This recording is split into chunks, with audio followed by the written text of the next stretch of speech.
Hello everybody, and welcome back to Aranthea's Awakening, a D&D 5e live stream presented by yours truly, Arch. Hi, how's it going? So, to kick things off, as usual, we'll go around, find out who everybody is, who they're playing, and then I will give a quick recap, and we will dive back into the meat and potato of things, because some things were happening last time. So, starting off, Kyle. Hi, I'm Kyle. I am playing... Who am I playing? I'm playing Shiara Call, a new character, because Eli died. She's Yes. a warlock sorcerer. A warcerer, I think we did. You can call her a witch, but that's just my personal take on it. I found a witch, may we burn her? She's You a can spook. try. I have fire. Amazing. Don't do it. Don't set me on fire. And how about Neil? I play Ilo. He's a kobold chef bard. A shard. Shard. I guess it would be Okay. charred, since it's just the CH. And He can also be charred. this is true. And We're Onyx. setting everyone on fire tonight.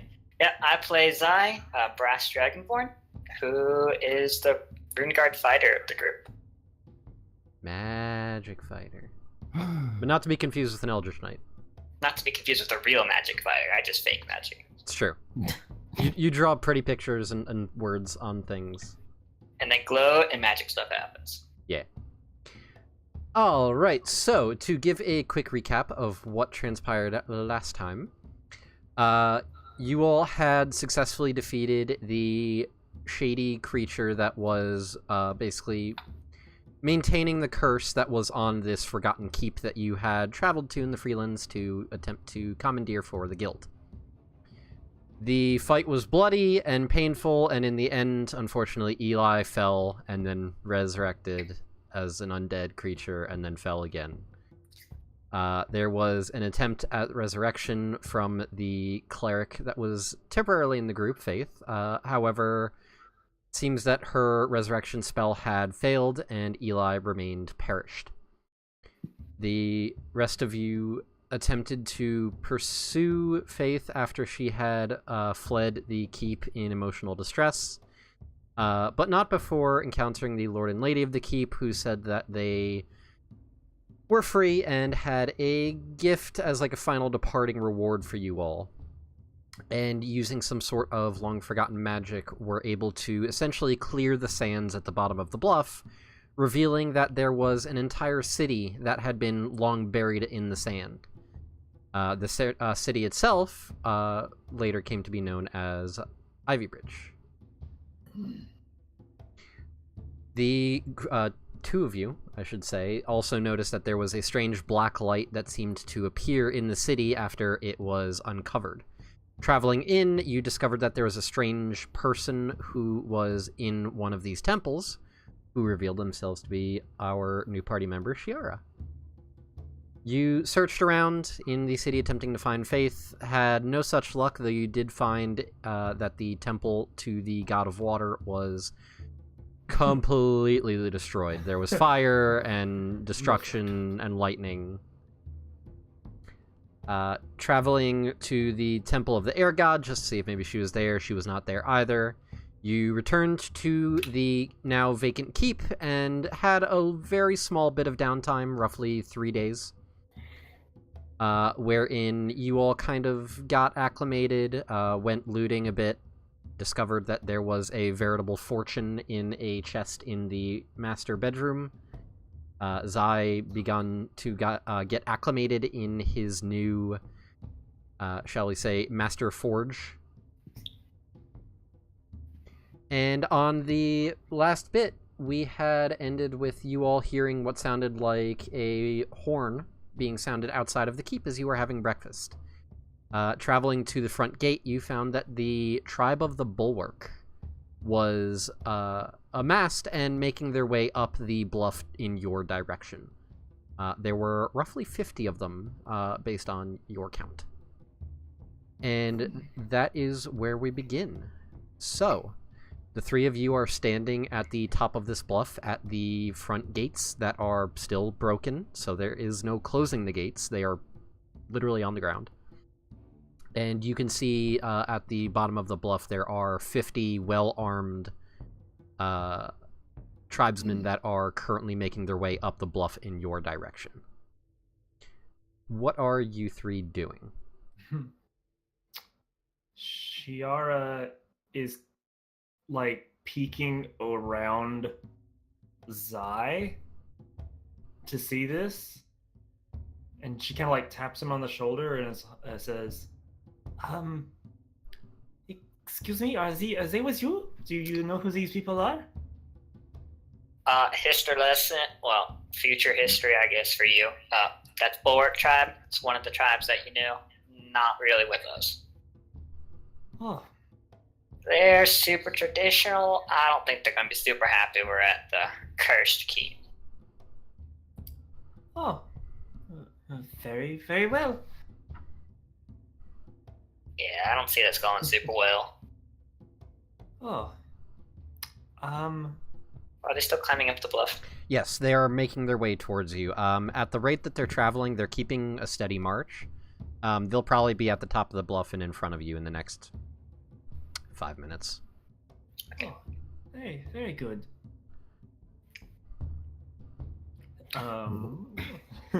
Well, what do you want to do? Well, might be best for me to talk since I'm from around here, and them being all traditional like and all might be more willing to listen to me than you two outsiders. I know you're not an outsider, Shiara, but I don't know. I trust me. I completely understand. So there's still a really big chance that it's just all going to go downhill, though. Oh, Okay, but you don't want to run or anything? I mean, Right. maybe they are just coming to say hi. Yeah, I kind of doubt that, but maybe. Running also isn't a super good option because either we were kind of tasked to like take the key and all that, remember? Okay, but if we get the dead out, and then they show up, and then these guys are in here, then us getting the dead out was useless because now they have to get these guys out. Yeah. And if we run, then they're just gonna like move in anyway, so Yeah, but we might die, so. if they start attacking, then we run. There's no way we can take that many of them. Okay, if they attack, run. Okay. We can hide in the secret room in the keep. Oh, wait, I don't know about that. No. Yeah. Shiara, you should just follow one of us. We'll show you the way. Okay. All right. I will be right behind you. So you guys are going to wait? Yeah. I guess. All right. Who is standing in the front? Where are you guys positioned? I'm on your shoulder. Directly above the gate, and I think I'm in front. Okay, so you're on top of the wall. Yeah. Okay. Isla, you're on Zai's shoulder, you're saying? Yeah. Okay. And Shiara, what about you? You on the wall as well with them, or are you going to go elsewhere? Yeah. She's gonna stick with them. She's just kind of like peeking behind, like around Zai. Okay.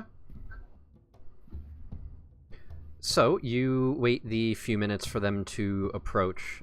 You can see as they get closer, they definitely number in 50, most of them wearing several hide armors, leathers, many of them bearing scars across their face, their bodies, their arms. All of them very well muscled. A few of them stand out as a little bit scrawnier than the rest, though these ones tend to bear the shields that is representative of their tribe, as well as a few that carry what seem to be some staves. A few that appear unarmed, but for the most part, a lot of them just have the serrated shields that is standard for their tribe.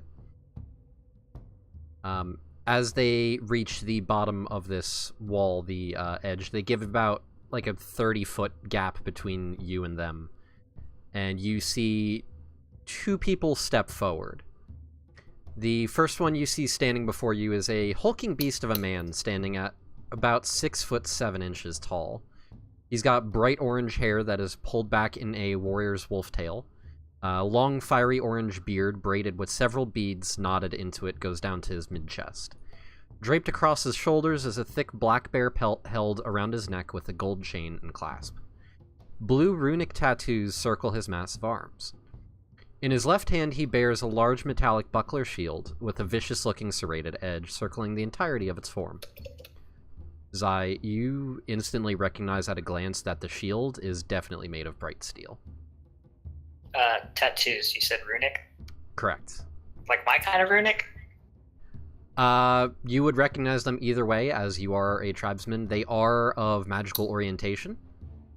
You know that they're not like actual enchanted runes in a sense. They're more of like a show sort of thing. Okay. They're traditional tattoos that are basically supposed to, and I put air quotes on this, bestow strength upon the one who can bear the tattoos. So they're tribal tattoos, I got it. Yes. You also are aware that the tattooing process for these kinds of runes is very painful. It's almost like a rite of passage for a leader to go about doing sort of things like this. Okay. His eyes are crystalline blue that seem to pierce whoever they fall upon, which right now they are dead set on you, Zai. I'm making eye contact back. He has 3 tattoos of a similar blue color streak across his face at an angle bearing resemblance to that of claw marks. Most notable is his armor, which appears to have been made from the scaled hide of some massive creature. The scales are a dark brown with lighter tones near the joints. The hide covers his chest and shoulders and is paired with leg armor and boots made from the same creature. He seems to be walking with a proud and strong bearing, keeping his head held high and eyes ever alert to their surroundings, even as they bore into Yu's eye. Standing alongside the chieftain, you see someone almost as tall as him, with bluish-gray fur. Standing at 6'5", he has black hair cut short and slicked forward to a point. Similar black goatee brought to a point as well. Pointy, slightly curved ears that stick outward horizontally from his head as opposed to the angular style that elves would have. Wearing simple leather armor with patches of fur at the shoulders, waist, and diagonally across the chest. In his hands, he bears a staff with green vines entwined around it with small leaves sprouting intermittently from them. At his side is a worn leather messenger bag that seems teeming with items, yet the weight seems not to bother him. As they both step forward and look at Yuzai, you notice that both the chieftain and the person standing next to him look at you, look at your bearing, and then I assume you have your weapon out? Yeah. They look at your glaive, and you notice a glint of recognition in their eyes. They recognize this bright steel? Make an insight. Insight. 4. You're not really sure. Reading people's body language is never really your forte. I can't really tell if they recognize it's a glaive or recognize it's bright steel. Something like that, probably. One might assume. There's I's thought process. You watch as the one with the staff, you guys would all recognize a Furbolg. The Furbolg takes his staff and kind of gestures behind them at the group and kind of motions it forward a bit, and you watch as a younger man in simple tribesman clothing with a serrated shield steps forward, and you hear him announce, "Introducing Chieftain Utak, Bright Steel Bearer, Master of the Shield, Throat Slasher, Traveler of the Untamed Wilds, Follower of the Ancient Ways, Keeper of History, Protector of the Forbidden Land, Boulder Carrier, Foe Crusher." This goes on for roughly a minute as this young man seems to be presenting title after title, before finishing with Armored Drake Slayer and Armored Drake Wearer. And you see the young man bow low and step back into the group as the chieftain steps forward, wielding his shield, and looks up at Yuzai. I'm Zakirin of the Glaive, honorable duelist, champion of tribal challenges, rune wielder, killer of the dire beast, benefactor of the free company, alchemist slayer, savior of Taka, forger of bright steel, wielder of the glaive pendant, slayer of the undead, wisp tamer, marked by fire, conqueror of the cursed keep, curse breaker, and master smith. Hello is just looking at you. Shiara is What? actually, I have a question. This whole title exchange. Yep. Is this something that she would be familiar with back in her time? Make a history check with advantage. Ooh, good. History, not one of my fortes, but it's a fucking 20, so I'll take it. Yes, you are aware from way back when the tribes did still exist, or I should say existed in that time. Okay. And this was they considered a always so, very like- important situation for them. Mm-hmm. Were they always so, for a lack of a better term, flamboyant? Like, here's just every little thing I can think of? Or was it more like official titles back then? It is considered a whatever is of importance that they have accomplished. Okay. It's basically So the what longer he- the list, the better. And there is a certain line where if you start throwing things in that are considered fluff, then it's Right. a negative. It's more of a detractor at that point. Yeah, that's what I'm trying to determine is he just fluffing shit, or does this actually seem legit? None of the titles that you have heard mentioned are in any way fluff. Okay. So At least none that you could think of. okay, cool. Then I think her reaction would be like not like standing at attention, but like at least showing the respect that the titles deserve. Right. Yeah, for Maybe like pats Ilo because he's just like, huh? Just like. For What? a title to go on for a minute plus like that is considered an accomplishment. That means that they've accomplished a lot in the time that they've been alive. Right. The chieftain gives you a stern look, almost of recognition, almost of respect, and then raises his chin up and says, Umbata, warrior. Zai, you would recognize, being a tribesman yourself, Umbata is considered a formal greeting among the tribesmen. It's generally only used in the beginning of a dialogue. Umbeta, chieftain of the Borgs. You are trespassing on forbidden land, as is the laws of our people. I seem to recall that it was against the law to go to the cursed keep. I see no curse anywhere around here. You can play your words all you like, but it stands to remain that you came here breaking our laws, our sacred traditions. And now you stand upon the very keep we have sworn to protect. Well, I really think that three of us here have done a much better job protecting it than you have. You know that this whole place is full of undead? It doesn't seem very protected to me. Shiara is like peeking around with her hand raised up. Got him. But like with her, like she's like covering her mouth with her hand. She doesn't want to speak out of turn, but she's just like raising her hand, like waiting for the teacher to call on her. I just like say out of the corner of my mouth where no one can like hear me. Just talk. Don't make a fool out of yourself. No, I was just going to say, Also mention that it wasn't you. do what now?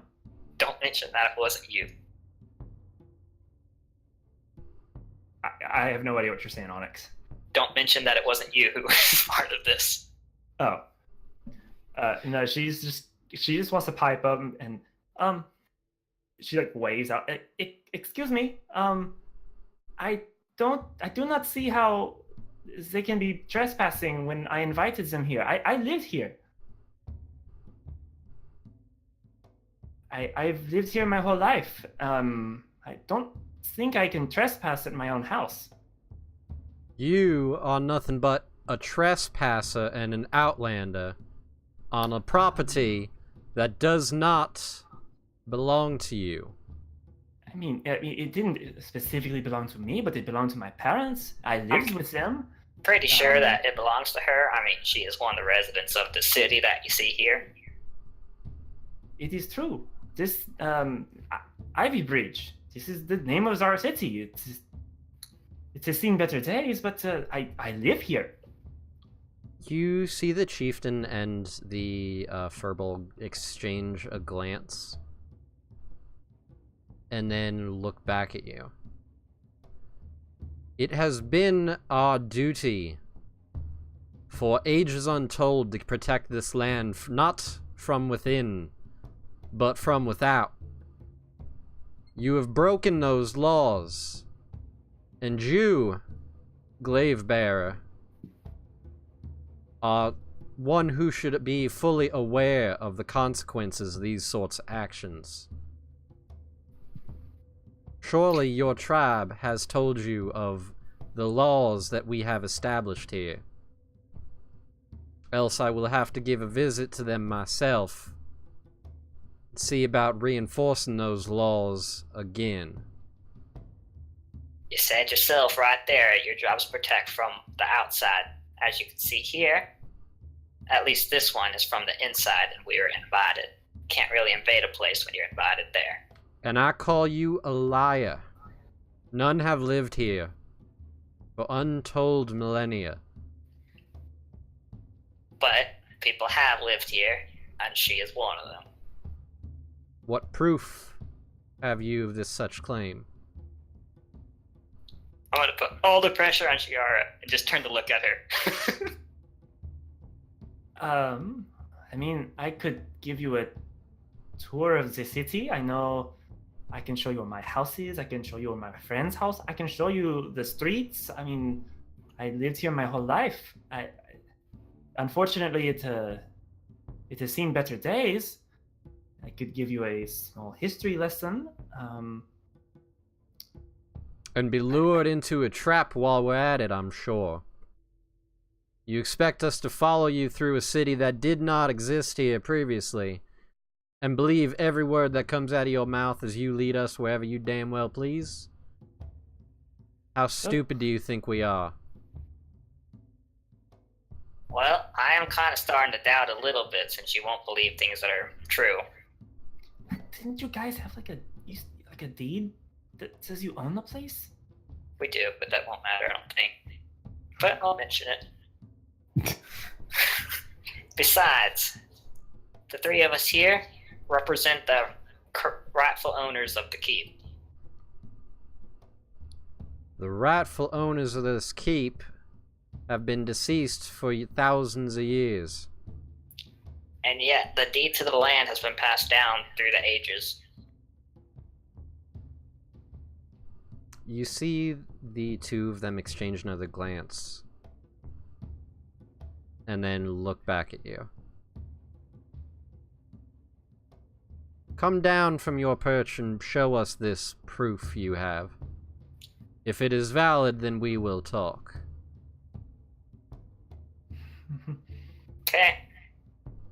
As long as I have your word that you're not just gonna kill me as soon as I get down there.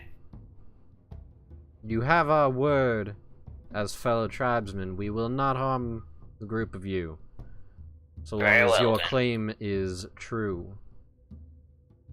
And I turn to head down the walls and head towards the gate. All of you, come down, Yeah, please. Yara's like, he's like, I was riding my shoulder. yeah. Yeah, I'm good. Oh no, I'm no, good. he's like dead set staring at Shiara. All right. You know what? He keeps staring at me.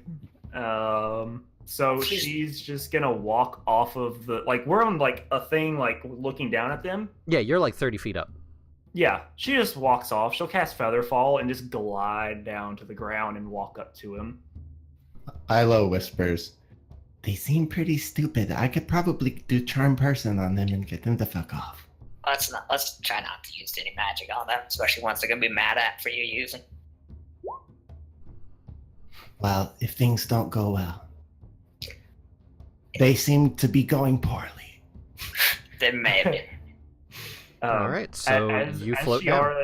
As Shiara, like she like pops her feather fall, walks off of like she's kind of like almost like Mary Poppins, just kind of glides down to the ground, but she's using like prestidigitation to make like this kind of like smoke trail come off of her feet, and then just lands and walks a safe distance to them, and then just waits for the other two to join her.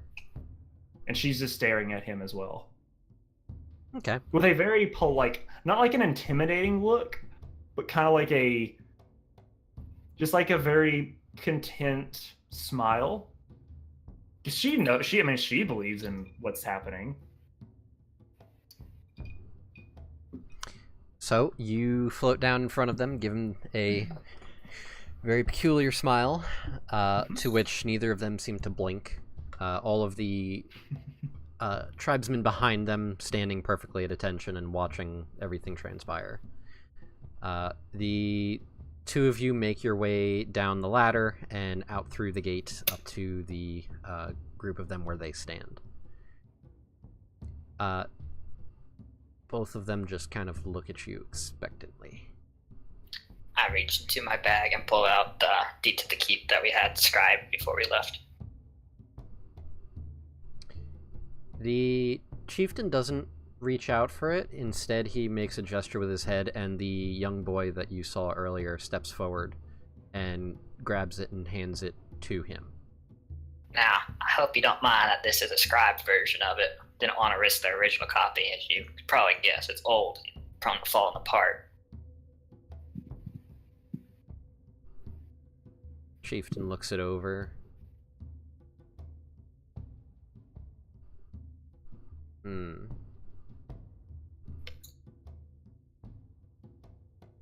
Passes it over to the druid without saying anything. Keeping an eye on you the whole while. After about a minute, both the chieftain and the Furbolg kind of look at each other and take a step back. I expect the group of you to stand still for a moment. We need to discuss some things. We'll be back in a moment. As you will.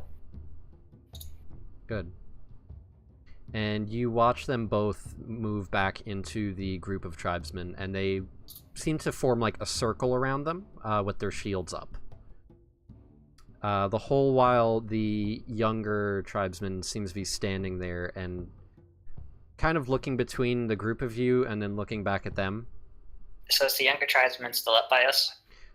He's about 10 feet away from you. He's currently just standing between the two parties, essentially looking back and forth.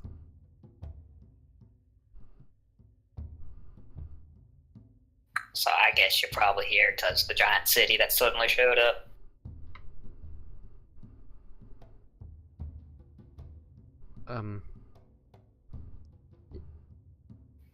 I mean, among other things. Other things? Well, do you not see the land around you? Oh, well, yeah, it's green. That's kind of a new thing around here. Very new thing. Shiara just looks at him. That's actually not a new thing for me because I've lived here my whole life. And then just goes back to looking at the group. You see the younger man raise an eyebrow at Shiara. She was kind of pulled through time or something like that. I don't know exactly how it works. Last thing she remembers, the city was still like populated and stuff. I think her god did this. To the city. A strange tale to be sure. I don't know for sure. I don't think she does either, but that's my theory. So how are things in the Borg tribe lately? I've been gone for a while. Not really up on the news. uneventful until you arrived. As I'm sure the majority of you appreciated it. There are some among us who were a little more restless, but There always are. you're from the tribe of the Glaive, yes? Yeah, as you can see here, I can make glaive a spin.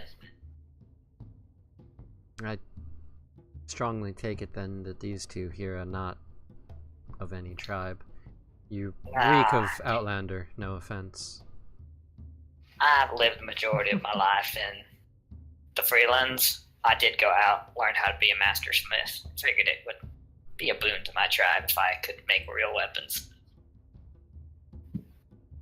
Smithing. I made this. Did you? I did indeed. You heard my title, Master Smith. Well, the chieftain did not call you out on any of your titles, so I take it that they are supposedly true, or at least the chief does not think them false in any case.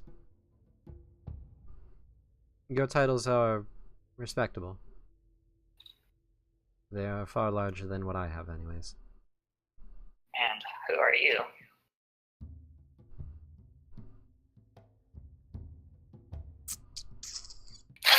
This actually like gets No, Shiara's attention. I legit forgot his name. I had a mental blank there. Browses the 50 pages of notes you have. No, he actually has a character sheet. My Shiara name just does that thing where is she just looks down at the guy like, well. I don't have a name. my name is Estrel. I stand there waiting for him to continue.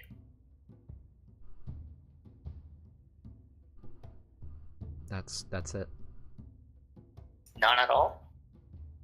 He shakes his head. I give him a look. How old are you? I'll be 22 next winter.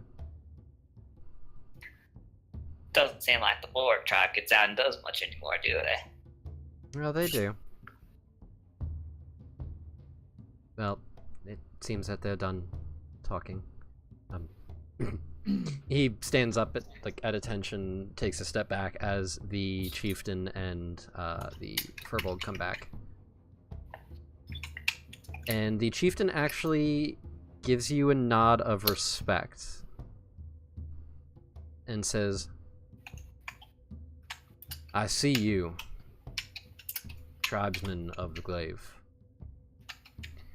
Zai, you know that the term I see you is generally like a form of acknowledgement in the tribes. It's a show of respect. I apologize for our hostility. And I will forget it ever happened. As I'm sure you are well aware, our traditions have been thrown aside in this sort of a condition. You were well within your normal rights to be defending this place. I apologize for being a little irritable. It was a slight ordeal doing all this. Well, our scouts were supposed to intervene in the case of people traveling to these here lands, but it seems that they grew lax as of late. And you see him look out of the corner of his eye behind him, and you very clearly see two people that are in the group that have the shields as well as some bow and arrows. And they kind of shrink down as much as they possibly can for hulking figures. As it stands, though, we are at a bit of an impasse. And what impasse might that be? Our traditions, our laws, forbid people from coming to this place. That being said, your claim seems to be valid. I question on your laws. Does it forbid people from coming from this place, or does it tell you to protect this place? Make an insight check. Oh, because the last one went so well. 5. It went higher. You see the you see the chieftain like barely move a muscle. The Furbolg even less so. The Furbolg seems like completely stock still. Does anyone else notice anything? If anybody else would like to roll an insight. Nudge, nudge. Yeah, I'm sure I got a 14. Nope. Ilo, you don't pick up on much as this conversation's going on. It's kind of strange, all this talk of I don't know. rules Anything and about it. traditions. Shiara, you... As you're observing this conversation going on, you notice that the Furbolg actually looks uncomfortable at this discussion. And you notice the chieftain is putting on a poker face, which is kind of indicator in and of itself that something's going on. Yeah. Our task was to make sure that people such as yourselves did not trespass on this property, both to protect them and to protect us. So, what I'm hearing you say is that your job was to protect the place from either people invading it or protect the people from it. One could assume such sorts of things. So, if that's what our impasse is, then I have a suggestion for you. He raises an eyebrow. Since the most obvious, best place to protect a city such as this would be from the inside, then I think that it might be a good idea for you, or, just a way to move past our impasse, to leave a force here, or anyone who wants to stay. And then from there you can protect it from anything you deem necessary, along with making sure we're not doing anything bad in here. You don't need to protect it from us. You can't protect something from the someone who owns the something. It's for tradition, Isla. You have to make some concessions. Again, you see the druid and the chieftain exchange a look. And then they turn back to you, and you actually hear the Furbolg speak up this time. Oh, what race was the chieftain, by the way? The chieftain is a human, just a very big one. Okay. The Furbolg takes a step forward and says, Umbeta, Beta. I am Archdruid Matiel. As things stand right now,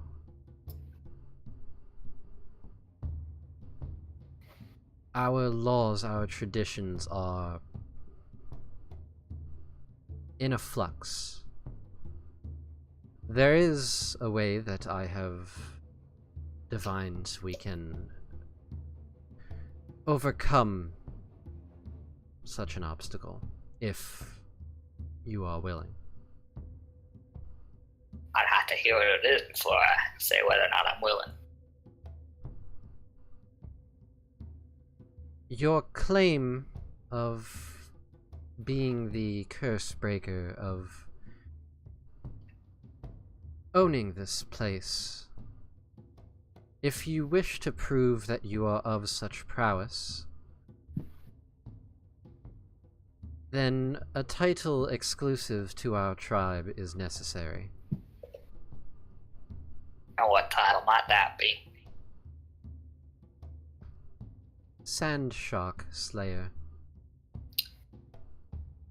Roll me a nature check with advantage. With advantage. 11. My rolls are beautiful tonight. You're aware of the creature. You've never seen one personally. They only roam in the deserts of the Freelands. They are considered to be a extremely powerful creature that only those either very brave or very foolish hunt after. Both. And generally they're what the tribe of the Bulwark consider to be of a great challenge. On top of that, I will give you... the chieftain's titles. The chieftain had the title, not of the Sand Shark Slayer. He presented himself with the Armored Drake Slayer. But was Sand Shark Slayer in there? No. If you'd like, you can make a nature check for the Drake Slayer as well. Advantage or no? Yes. Crit. You know a lot. You know that the Armored Drake is considered one of the fiercest creatures in the Freelands. They are essentially large reptilian creatures. No wings, just large clawed limbs and a spiky tail. Their entire body is made up of hardened scales that are very difficult, if not impossible, to puncture. The only tools that you're aware of that are able to break through are items that are of a very strong, like steel material, or bright steel. Or other such things as mithril, adamantine, things of that sort. Yeah. So you need, like, a smith to make something for you, not the stuff that most Freelanders have. Correct. Standard weapons that are made of, like, stone or whatnot are not going to do anything. Your regular arrows are not going to do anything. Not unless you hit in a very vital spot, which is good luck. Yep. You know that the Armored Drake is considered to be a much higher foe. So it would make sense that rather than pursuing a sand shark, that if the chieftain pursued an Armored Drake and slew it, that would be a lot bigger of a deal. Okay. Hence why it's reserved for last.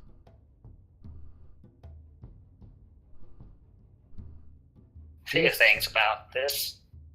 Please, be my guest. One, just saying right now, probably good for trying to earn that title. Though, I do have to warn you, if this takes too long, there might be some more people showing up at the keep. I would really appreciate it if you didn't kill them. Because, as I said, we're representing them. They're actually the true owners. We would not strike them down, but we would have to turn them away. Could you at least let them camp, like, outside the walls? Outside of the city limits would be permissible. As long as their safety can be ensured, then that's good enough for me. And also, you're going to want to send someone with us to make sure we actually do this thing. Is that correct?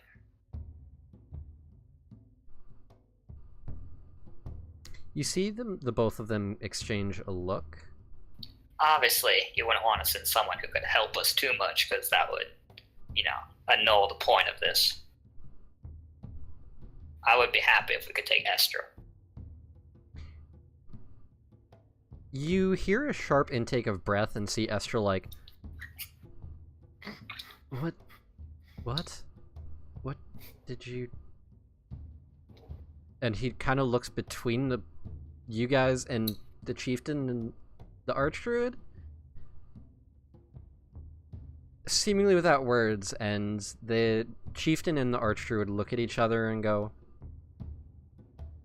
I think that would be an acceptable compromise. We would normally ask for proof of demise, but sending Esther along with you is probably a good idea.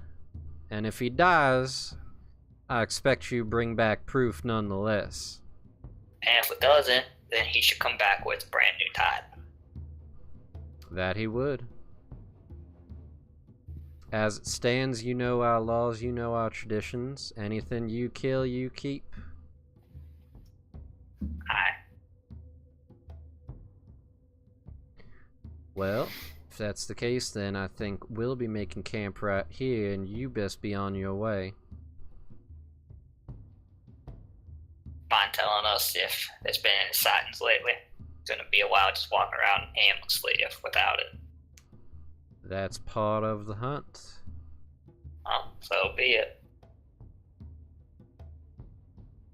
Good luck.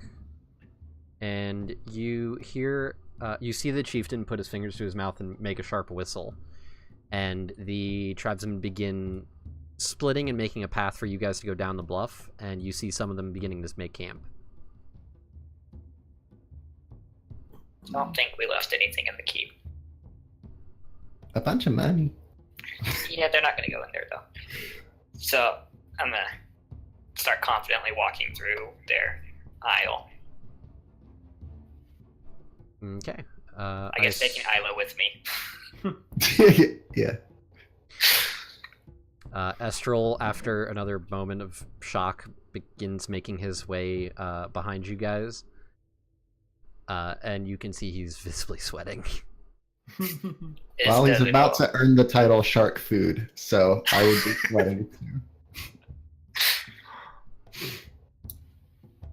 Oh my gosh. So, the four of you make your way down the bluff, passing through the path that the tribesmen have parted for you, and find yourselves at the bottom of the bluff near the city limits. Where are you guys going? What are you doing? Well, I think we should head south and maybe work our way up around the coast. You know, none of this makes sense, right? I was going to say. What are you something trying to like- prove? Like, what is Why, this all why about? does killing this prove that you own the place? This seems. Because- I can just go back home. I mean, well, what little bit of a home. that I Okay, have, but- here's what I got from that conversation. Their laws are all weird right now, and so in order to clear things up, only a bulwark can, be in charge of this place. But in order to be a bulwark, you have to have this kind of title.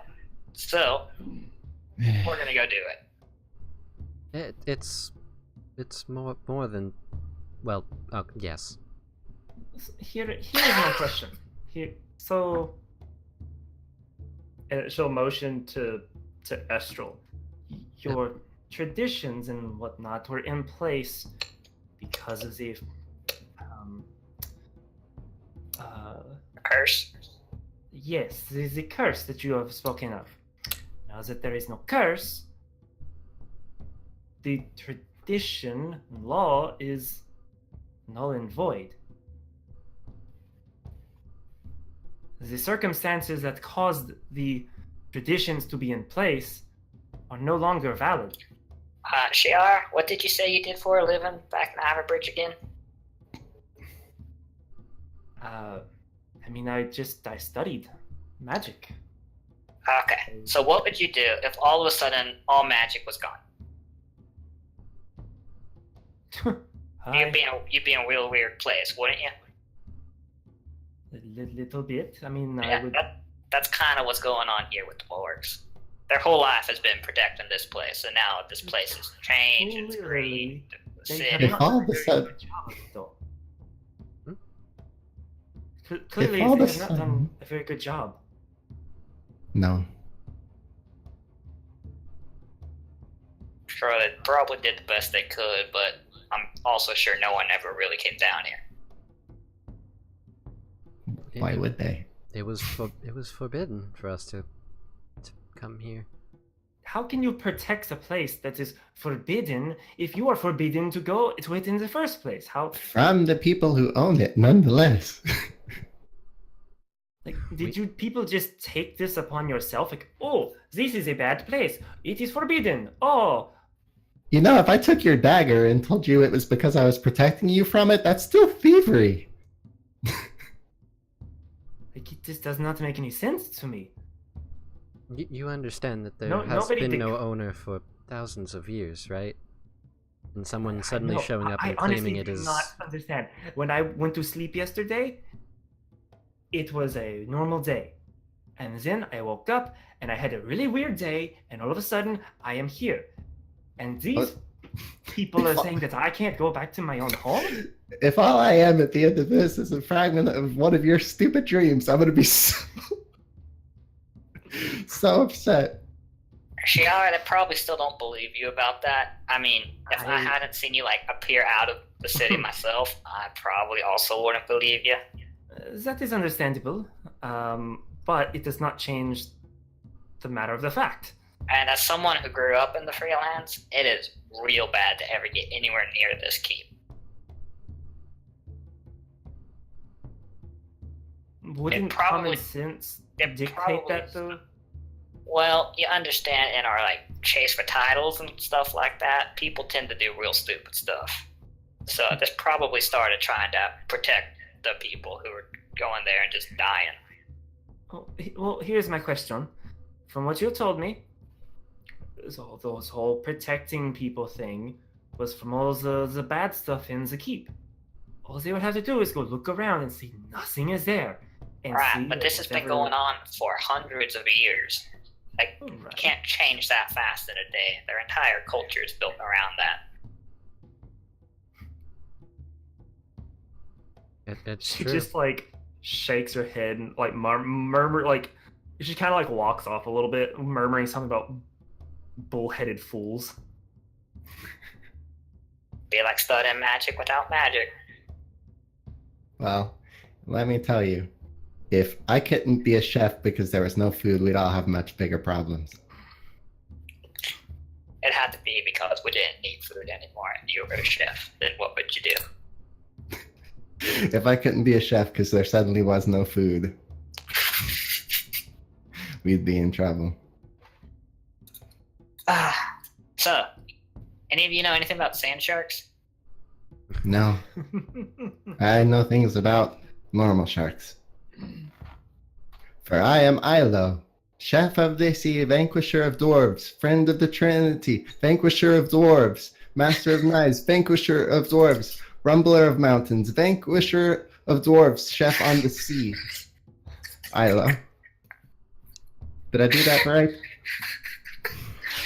Well, you're not really supposed to repeat the titles, and the most important one just goes at the end. So you might need one more to vanquish your doors there. Which one did I repeat? You need another vanquish your doors at the end. That's what I'm telling you. The important one goes last. Okay, got it. That's a funny thing to call doors. Oh my god. I turned to Estro. He doesn't like doors very much. I could tell. Speaking of which, what race is Estral? Is he a dwarf? That'd be You hilarious. legally have to tell me if you're a dwarf. Because Are I you a would dwarf? because No. as a player, because Are as you a a dwarf if player, you're I able will to tell me? respond to dwarves. No, Estral is a human as well. Okay. Oh, Are you a dwarf? If you're a dwarf, you have If to you're tell a me. dwarf, you legally have to tell me. Because I will react differently. No, he's a human.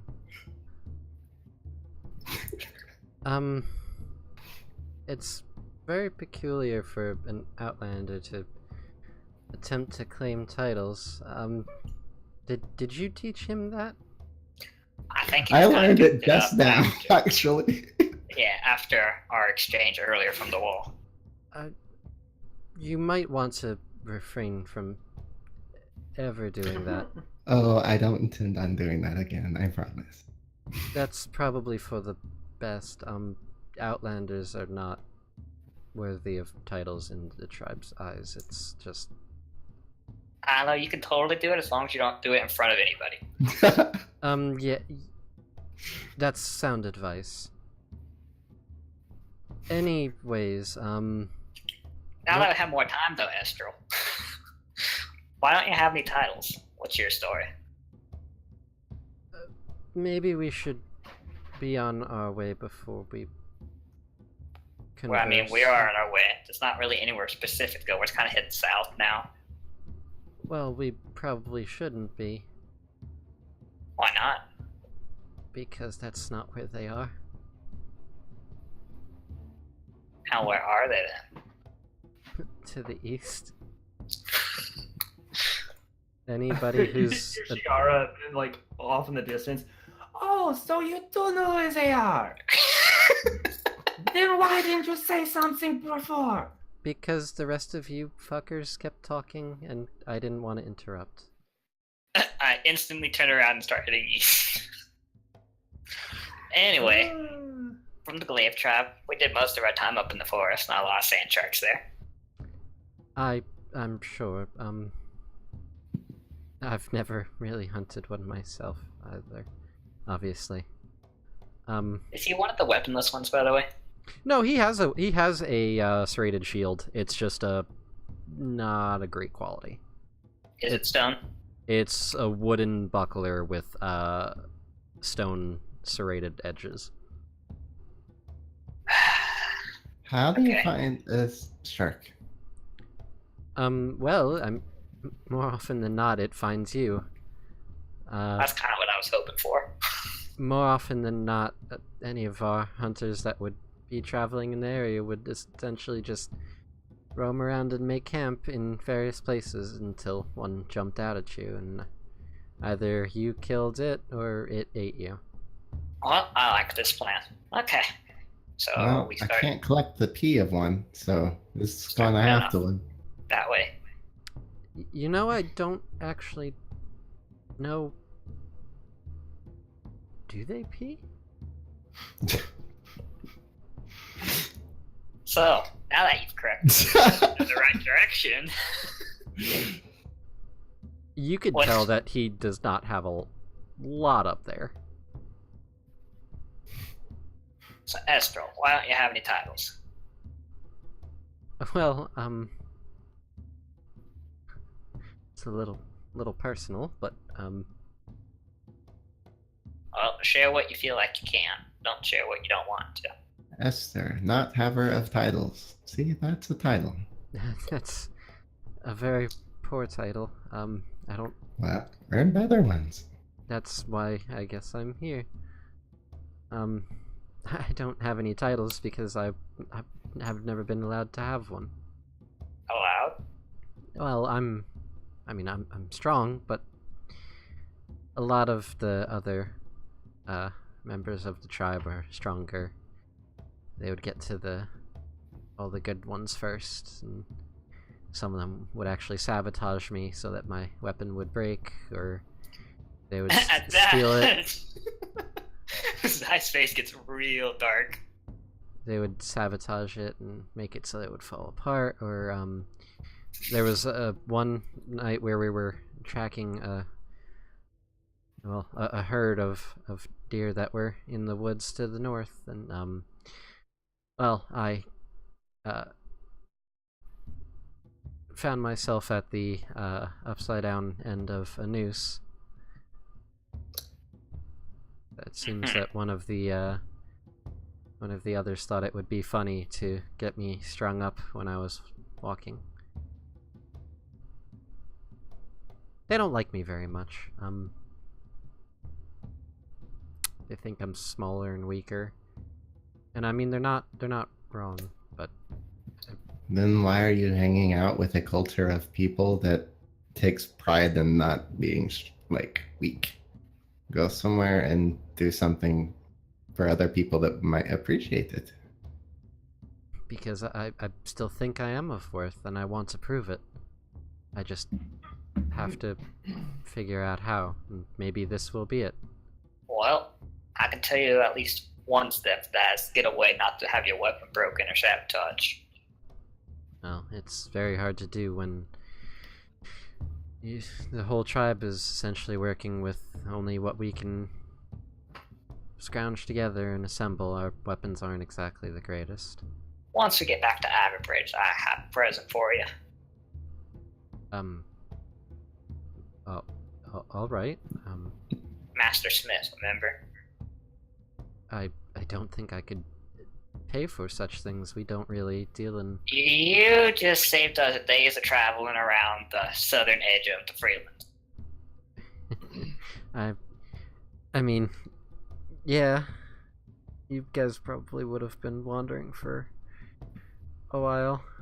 I think that's more than enough payment for me to give you a decent shield.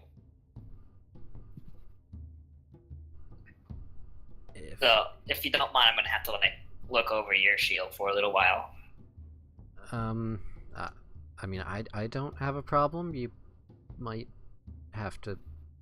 Well, I don't know how the chief will take it, but Well, I can see it right now. That's already helping me figure out how to make one.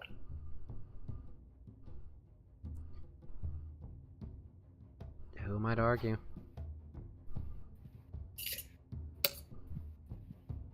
So, lots of sabotage, weapons breaking. You seem to have been real down on your luck. Well, I mean, I still try where I can. Well, you're gonna come back with the title this time. Don't worry about it. No, we're worrying about it. Does he have like weapon and like stuff with him? Yeah, he has a He shield. does. He has his the serrated bulwark. Oh, okay. Does it look like it's like messed up or something? It looks like he put it together himself. It essentially looks like a few planks of wood that were sanded down into the circular shape of a shield. Oh dear. Glued together of some sort, and then several pieces of slate that have been filed down into serrated edges, essentially embedded all around it. I look at his shield. Also, I'm gonna need to see that tonight. It'll be better when I give it back. Trust me. Oh, all right. Just please don't break it. Shiara like looks kind of like over your shoulder, and just kind of like, huh?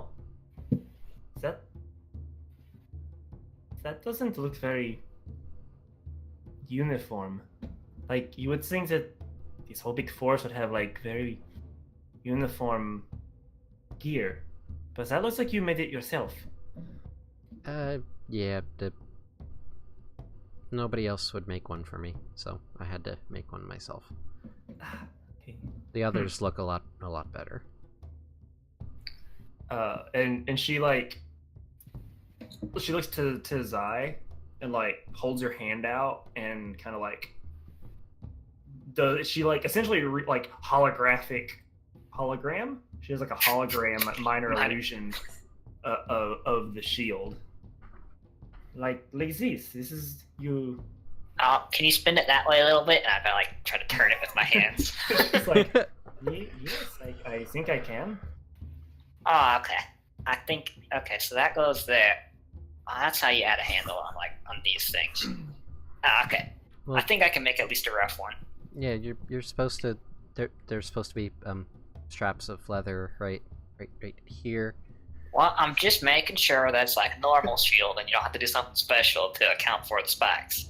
She goes, let's see, leather, like two like for your arms to go into, like she kind of like alters the image with these two straps, and she's like this. Yeah, I mean, my arms are a little bigger than that. Right. I mean, this is just clearly a rough draft.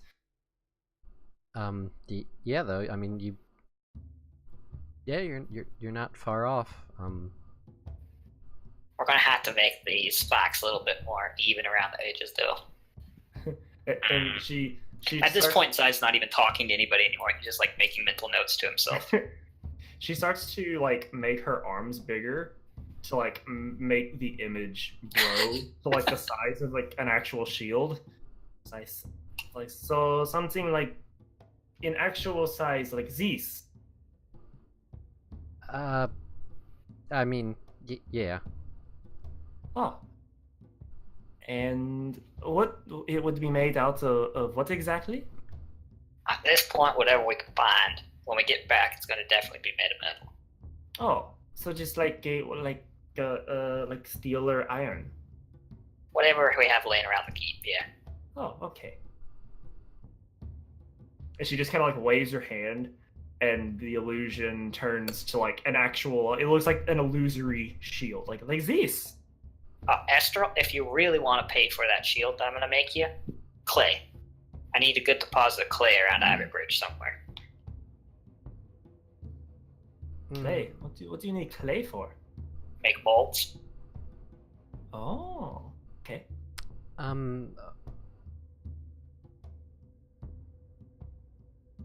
He seems to withdraw into himself and seems hesitant to say anything. It's fine. I don't need an answer now. You can think it over. As I said, I'll make it for you regardless, but if you feel the need to, that would be my preferred method. He doesn't say anything, and he actually takes a few steps ahead of the group and just starts walking away, leading you guys into the desert. Okay. I think he knows something. I have no idea. Well, we're probably going to be out here for a few days. Sure, he'll open up at some point. Traveling does that. So I should probably give you guys, because it occurred to me that I did not give you guys a real description of him.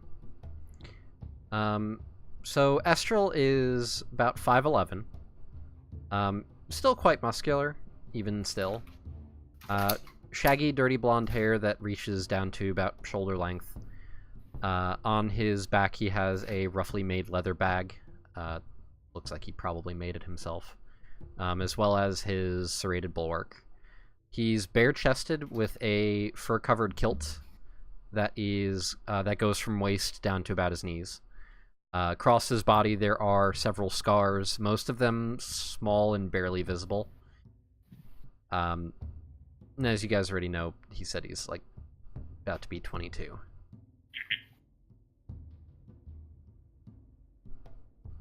Alright, so he continues leading you guys on through the desert.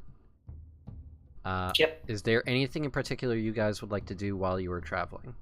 You basically have 3 days of travel ahead of you to get to where you need to go. Well, tonight I'm going to be completely remaking his shield. Alright, so first night comes around as Estral is leading you guys through the desert east. The sun is beginning to set. You guys have essentially had to cover your heads with whatever spare cloth scraps you might have. The sun obviously being particularly painful in this area. Travis, what are you doing? He's covering his head from the painful sun. No, he's being an idiot. Go, bud. So as you guys begin to make camp, the sun is setting for the evening, and you can already feel the chill air beginning to sweep through the sands. Zai, you know that the desert area of the Freelands generally has two extremes. Really hot and really fucking cold. Yep. What are you guys doing to make camp? Probably not a lot. Just setting up tents, campfire. If there's anything burnable, which I doubt. There are some dead shrubs, that's about it. It makes for a good dry kindling, but you're going to need a lot of it to maintain a fire overnight.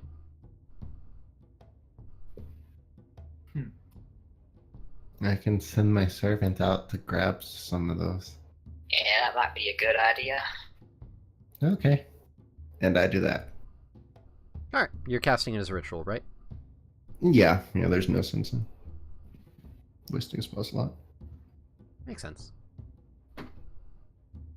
Alright, so you conjure up your unseen servant and send it out to gather up the whatever dead shrubbery you can essentially find.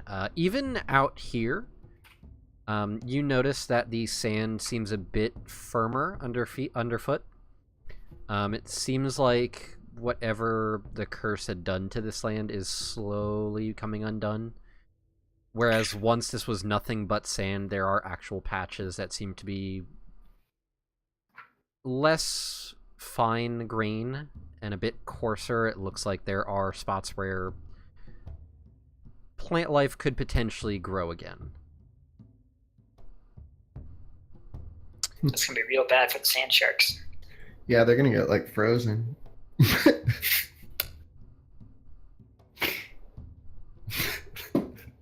Potentially, who knows?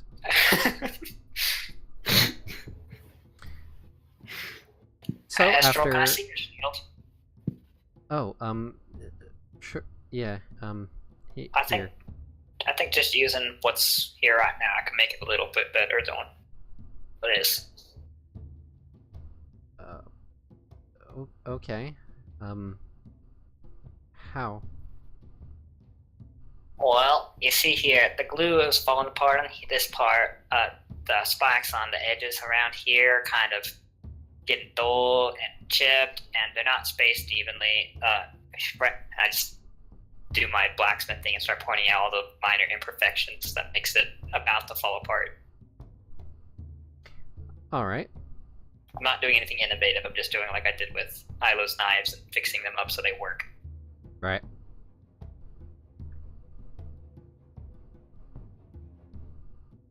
There are aspects to it that are a bit different than what you're used to. The fact that they embed these slate shards into the edge of the shield is an interesting concept. It seems to have a few flaws in how it's designed, mostly in that, obviously, these slate chips would need to be replaced as they're broken and worn. Obviously, slate not being the strongest of rocks for that. Good for cutting, but also very prone to breaking. And then embedding them in the stone or in the wood more often than not, it would be possible that they would pop out, especially considering the adhesive they're using is just kind of natural, like tree sap and stuff like that. It's good, but it's not great. Both Zai and Onyx are already coming up with ideas to improve upon the design when we make a real one later.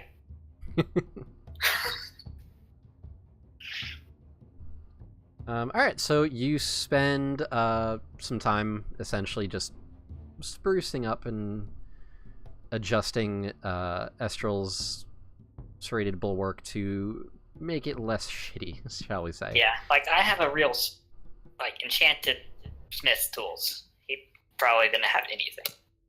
No, this looks like he made it by hand. Yeah. Literally with his hands, that was it. We're gonna fix it up. So as night comes to, who is taking watches? Guys, I can see in the dark now. I can see in all the dark. I can too. I have to look, 'cause I have no idea. I'll take first watch still, though. That's what I've been taking. No, are you sure? I can take a watch just as easy. I don't know, first or last or whenever is fine. I can keep an eye out. Well, if you're sure, then first one might be best for you, since it's going to be the lightest then. Or maybe the last one. I don't know. That's up to you. I'm good with either. I'll follow your lead. I'm just here for the ride. Okay, Astral, pick a number, 1 or 2.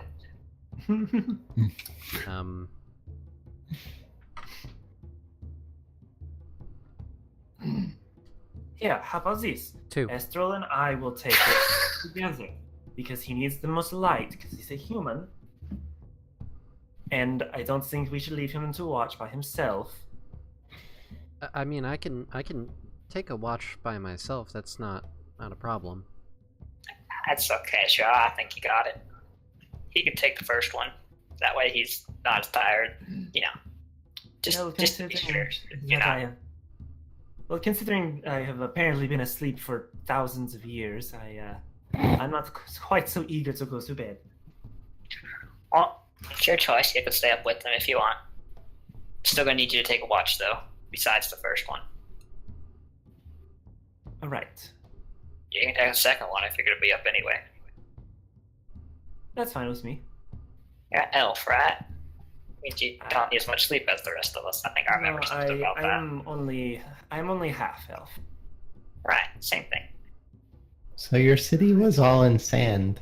Have we considered that maybe all the rest of your people were eaten by sand sharks? She just looks at you. I thought you stole my shoulder. Well, we're in camping, so no. Okay. Why were you gonna hit me? No. She just like gives you this weird look. Like, what? Not aloe. That's curse. Remember? It still doesn't make sense. I'm just trying to help. Anyway, I think I'm headed to bed. Walking through the desert takes a lot out of you. Make sure you're like wrapped up. It's gonna get real cold tonight. I pull out my Timberwolf fur coat and put that on and wrap up in it. It is very warm and fuzzy. Aloe will grow up to God, I forget your name already. Sure. Shiara. And he will show you his nipples, as I said, and ask you, what is this? This tattoo thing? Oh, okay.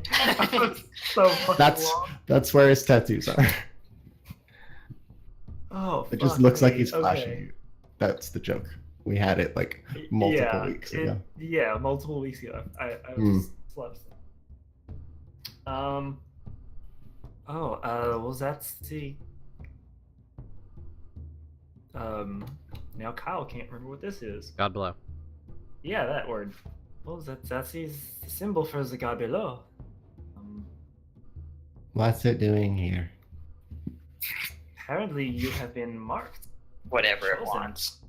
What does that mean? I mean, it could mean a number of things. You could be potentially marked for death. You could be marked as a champion of the god below. I think that one's more likely. Considering that Could all it of have you were been marked just because we time. touched the bad doorknob? Because that's what happened. Well, it was a curse from the gods. We touched a thing that the gods had cursed. So I think they might have been aware of us. I would say that you are probably marked by the gods for some reason. I do want to say I feel kind of like the minority here. I mean, you two both have God below with you. Then I like, yeah, I have fire. But I don't think I have one of those marks, though. I don't see why it matters. Hmm. Just I've to never been one for these things.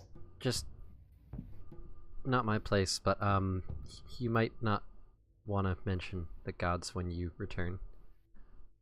I wasn't planning on it. I don't know the fuck anything about them, so. It's for the best. It's pretty much need to know, except that you're kind of here with us, and I feel like censoring myself for the next couple weeks or whatever. The tribes don't really like any of the deities, really. I'm aware. I mean, there are Well, some who adhere to the ways of nature, but a lot of the more traditional older members are not fans of the younger ones. well, I didn't choose to have this. So, not my fault. I don't know. In I'm either sure case, there is some reason. It could be a gift. It could be a curse. There's only one way to find out. I'm just gonna wait, I guess. That's all you can do at this point. Okay. Wait and see what happens. I mean, once we get back, you can go to the temple and see if anything happens. But you know how the gods are, or well, you may not know how the gods are. No, I don't. Well, in my day, it would be a much more direct answer, but apparently that is not so easy here. So I don't really know what to tell you. Okay. Well, thanks anyways. That's pretty much. And I'm just confused too. So That makes two of us. And Zai is now asleep. All right. So the rest of you are going to sleep then, and Estral is taking the first watch. yes. Shiara's staying up. Okay. Estral is going to make a perception check.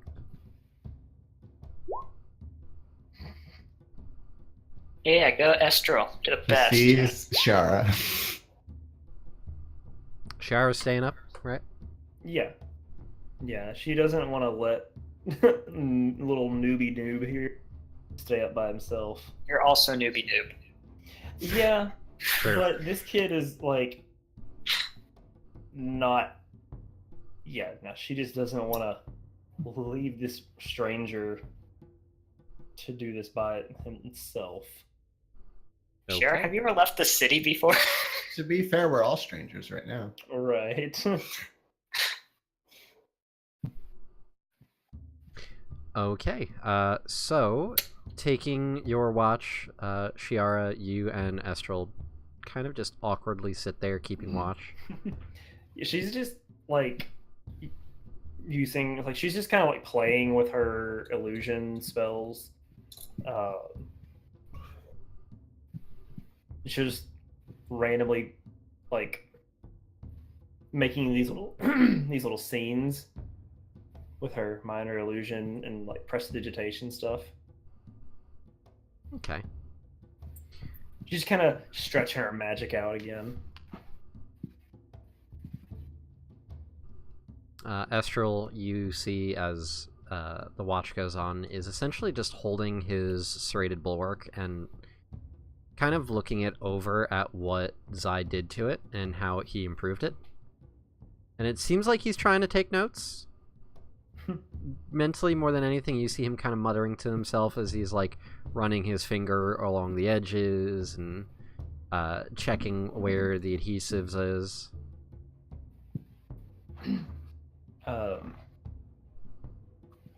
Do you like what he did to your shield?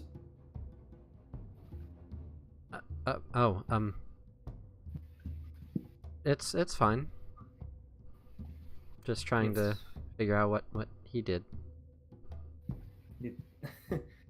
I mean, I can't tell you that from a professional standpoint, but I can tell you that he knows what he's doing clearly and made it much better. Are you trying to fancy yourself a smith as well? No, I mean, not really. That's not really something that, I mean, you're staring at that thing, eyeing it up and down, pretty hard. Even I can notice that.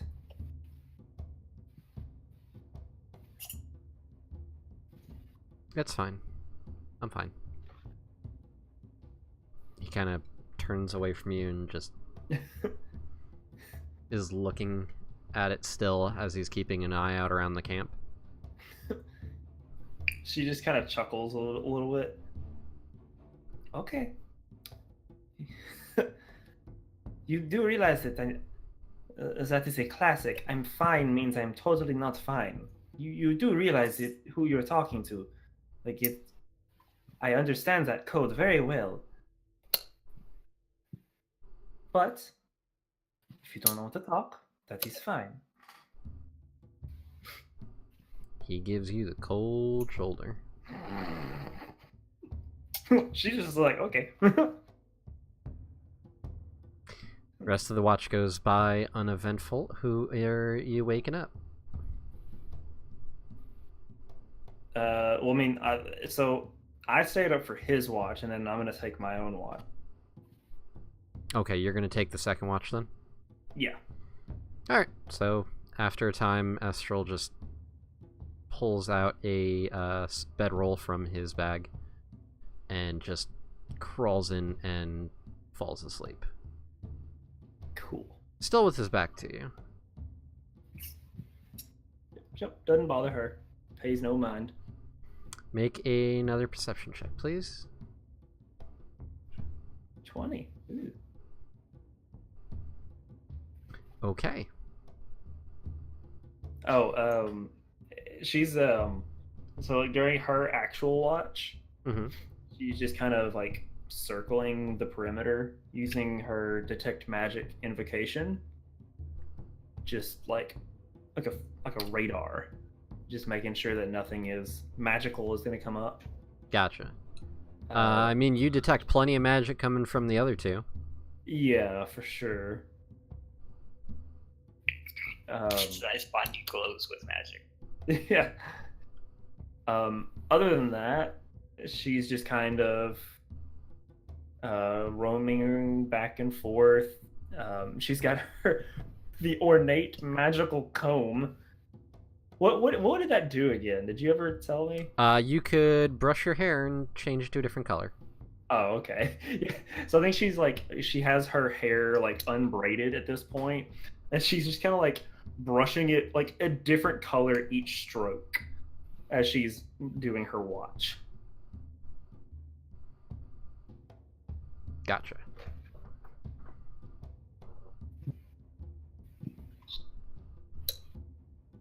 Oh. So are you actually changing the color of your hair, or are you just kind of fucking around with it? Oh, she's just kind of like messing with it. Like she'll change it like to different colors, but then like when she's done with it, she'll put it back to her normal like dark red. Okay, that was a roll. That doesn't sound good. Yeah, I have this really nice ring with the whole rolly bit going. Okay. So All your hair falls out.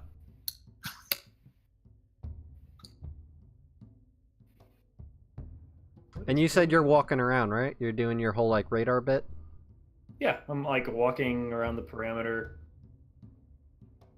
using the detect magic. Gotcha.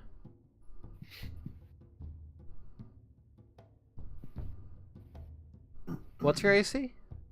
I love that question. Well, I don't wear armor, so, and I don't have a dex bonus. So it's a 10 is what you're Yeah. saying. Okay, I need to What, kill another character? change some music here. Well, Carl, your AC's 10, so he didn't have to try very hard. No. And Chiara gets eaten by a sand shark. Why have you done this? The end. We don't wake up because it was soundless, and then we move on. This one's on Well, I you. had a 20 All right. perception with detect magic going. Perception is so- not as important as AC. Listen, I'm a fucking warlock sorcerer. What did you expect? Major. Dexterity! Why do I need dexterity? For armor. For your AC! I need it. I need charisma and wisdom and intelligence. I don't need dexterity. Yes, Wow. you do. Not very Yeah. wise to have not put dexterity on your list of things you made. Without the intelligence or the wisdom part, you don't need those. All right. So, what happens is, Shiara, you are taking watch. I'm gonna need my other dice. Does the shark get a stealth roll to eat him without us hearing? I mean, it made a stealth roll against that perception and beat it. Oh, good. Yeah, sand sharks have a pretty nice stealth bonus. Probably because they're underground. Yes. If only you had tremor sense. Well So, darn. Shiara, you are essentially walking around the camp using your detect magic invocation to keep an eye out for anything magical that may occur. What you don't notice is a strange fin of dark brown and oranges that seems to slowly rise out of the sand and make its way in your direction. And the next thing you feel is the painful crunch as a large set of teeth clamps around your body. I need you to make a strength saving throw, please. And scream. bet- I need you to I scream. bet that's a good one too. Yeah, you know what my strength is? 10. It's an 8. So that's a 5. My strength is still lower than yours, so I can't say anything. Yeah, you better not, motherfucker. My strength is a 6.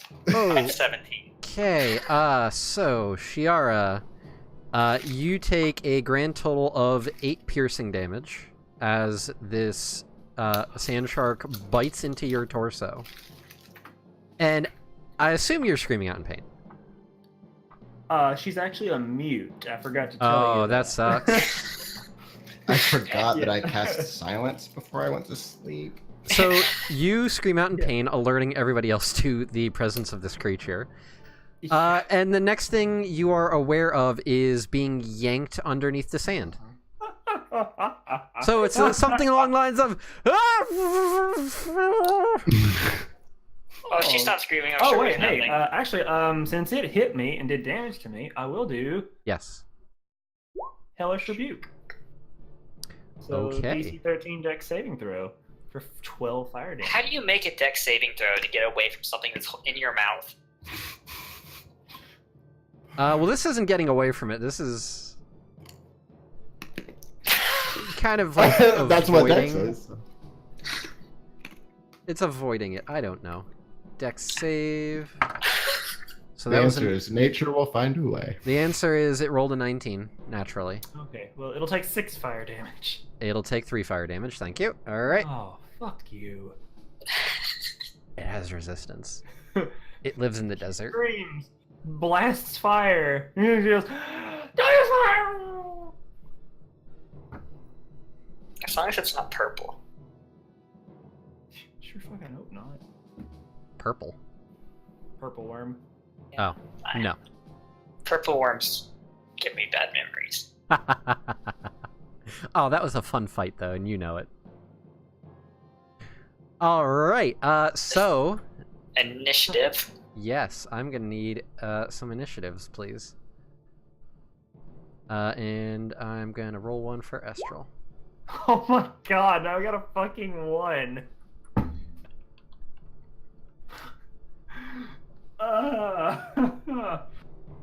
God. Mine's 11, because my initiative is 5 and my dex is 4. I don't know why. Probably a bard thing. I think it's your jack of all trades. Because initiative is considered a, Ability check. yeah. Oh, okay, then yeah. So, So- 11. Estral got a 6. Shiara Got a 1. got a 1, amazing. Zai got a 9. Ilo got an 11. And I need to roll for the shark. 20. No. It's only a 14. Okay. Now that the surprise round is over, it's the sand shark's turn.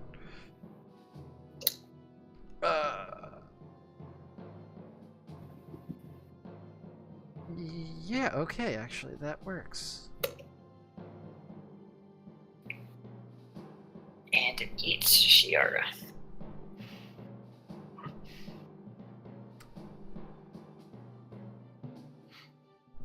Hmm. I'm gonna minor illusion myself into a fish. Because fish are friends, not food.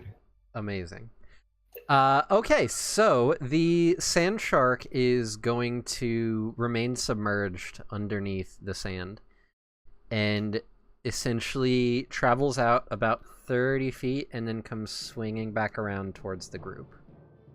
It is about 5 feet away from Zai, and its head is just popping out of the sand right now. That is all it can do on its turn. Ilo, You just heard Shiara let out a scream, and now she is gone. Make me a perception. 9. You are not sure where this creature is right now. Fantastic. Do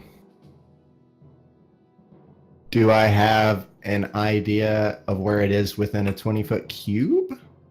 Or vague area of where it is? Being that you were sleeping when it disappeared, I'm gonna say no. Just because it dove Okay. back underneath the sand. Then I'm going to do what I did last time and do nothing and wait for Kyle's character to die. I'll hold my action until I can see it. Okay, are you readying a spell, dagger? Spell. What are you readying? Fairy fire. God, you have a useful spell? No, it's fairy fire. It's a useful spell. Alright. I will keep that in mind. Zai, make me a perception check. Isn't it like 5 feet away from my face? Yes, but it's also partially concealed underneath the sand right now. 7. Sweet. You're not sure. I want to get up and go look around the edge of the camp, see if I can figure out where freaking Chiara went. You can use your action to do a search action if you would like. Sure. Alright. In that Do I case, just you roll- can do either a perception or investigation. Because the search action is either. 7. Again, amazing. Fuck off. You're not sure. You see that the sand has been disturbed, but you don't see a direction. I go wake Estrel up. See if he saw anything during his watch. Estrel is awake, and being Estrel's turn, Estrel is going to make a perception check to see if he notices.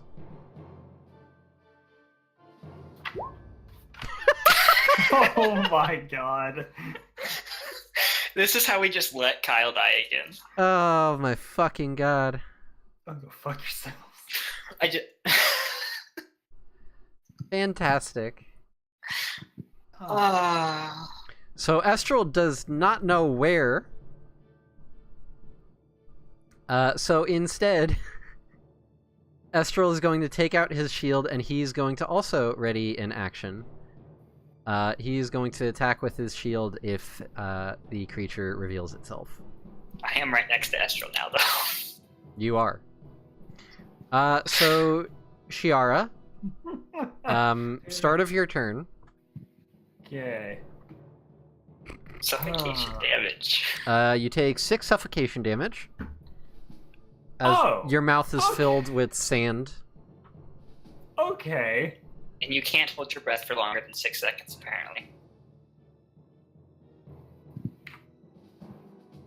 It's not so much holding your breath as it is the sand itself. Okay. I'm just using the template from the character, or from the creature I found, Okay, you're being sandblasted. basically.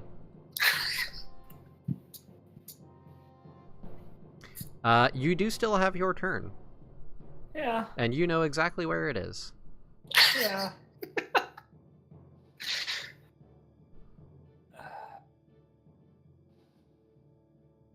Alright. Dissonant Whispers. DC 13 Wisdom Saving Throw. Okay, funny thing, wisdom, not one of its strong suits. Definitely not. It rolled a 7, and that makes it a 6. So roll 3d6 for the damage. Yeah, I don't know why I didn't roll the damage.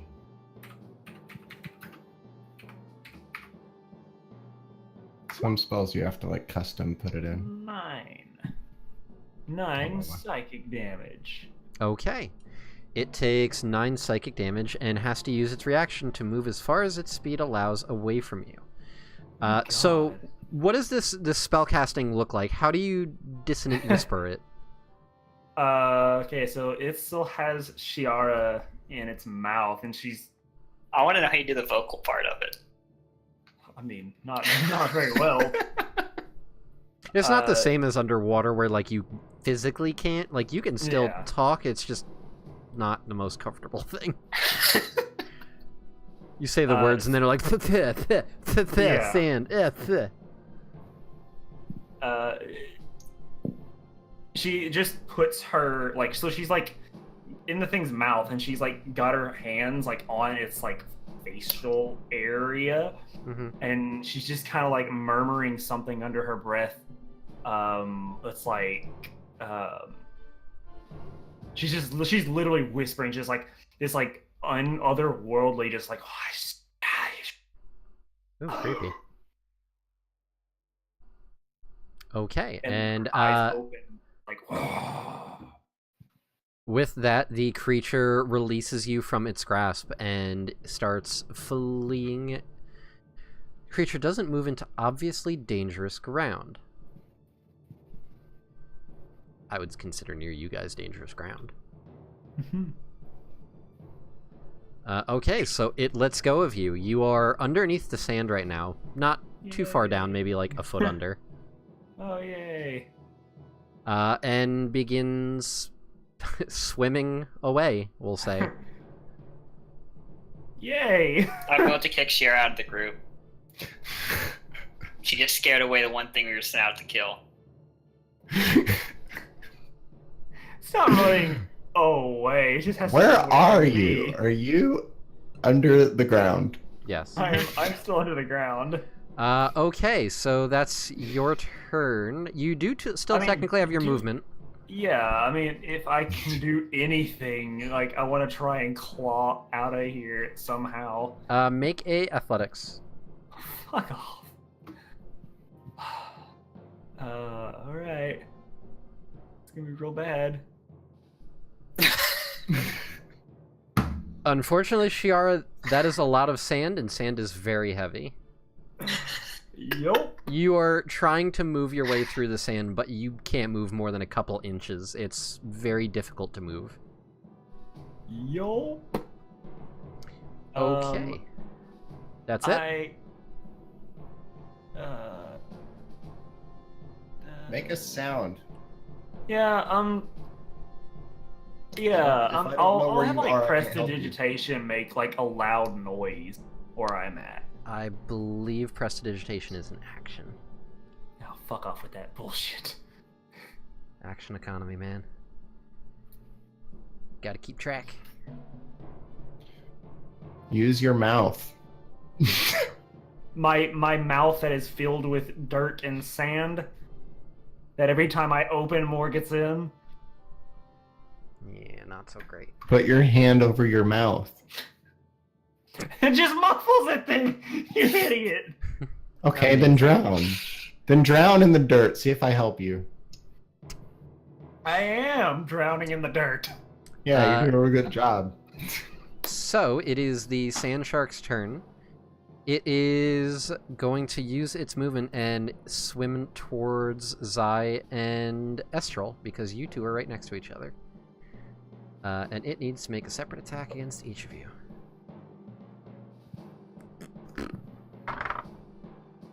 Wait. Did it come above the ground, or is it coming from beneath us? It came above the ground. That means everyone's prepared actions go off. Yes.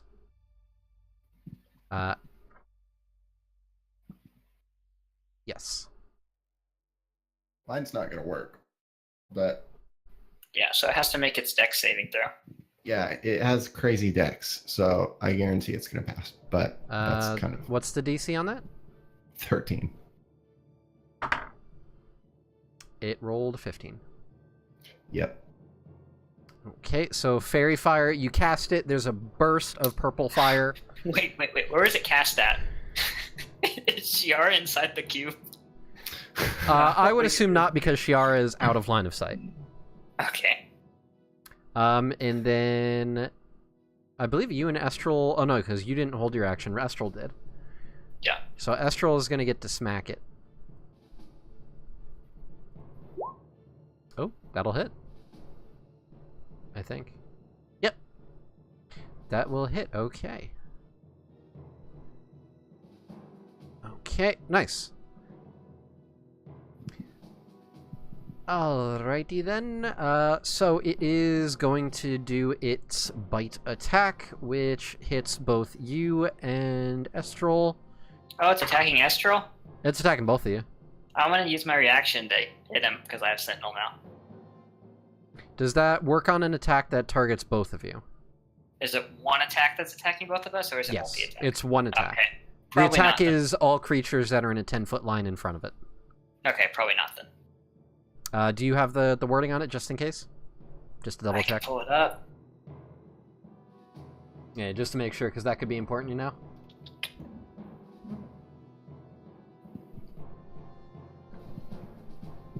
Sentinel.